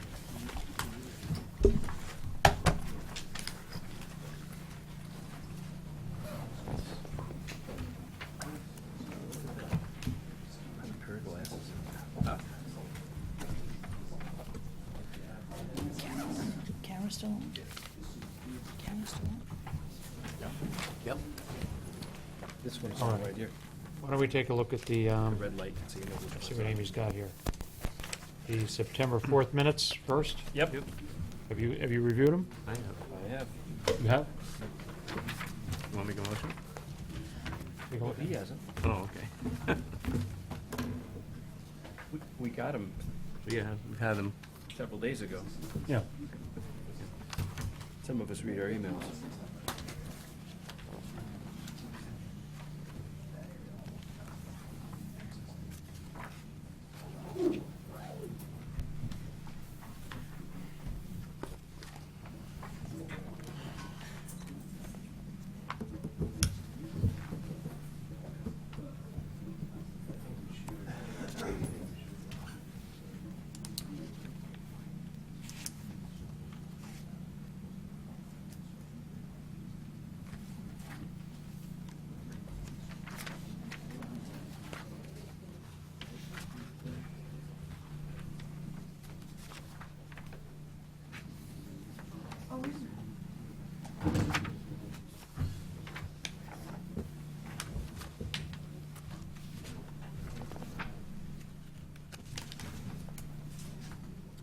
We have a motion to accept the minutes of September 4th. So moved. Second. All those in favor? Aye. Aye. Okay. Let's look at September 18th.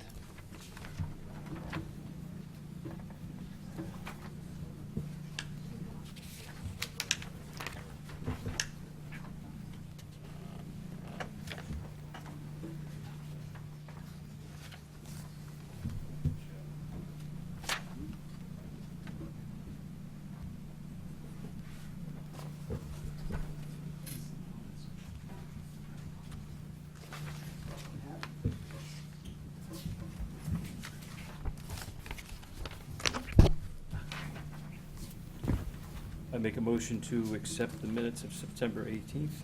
Second? Second. All those in favor? Aye. Aye. Okay. Him, me. Me. And now October 2nd. It. You.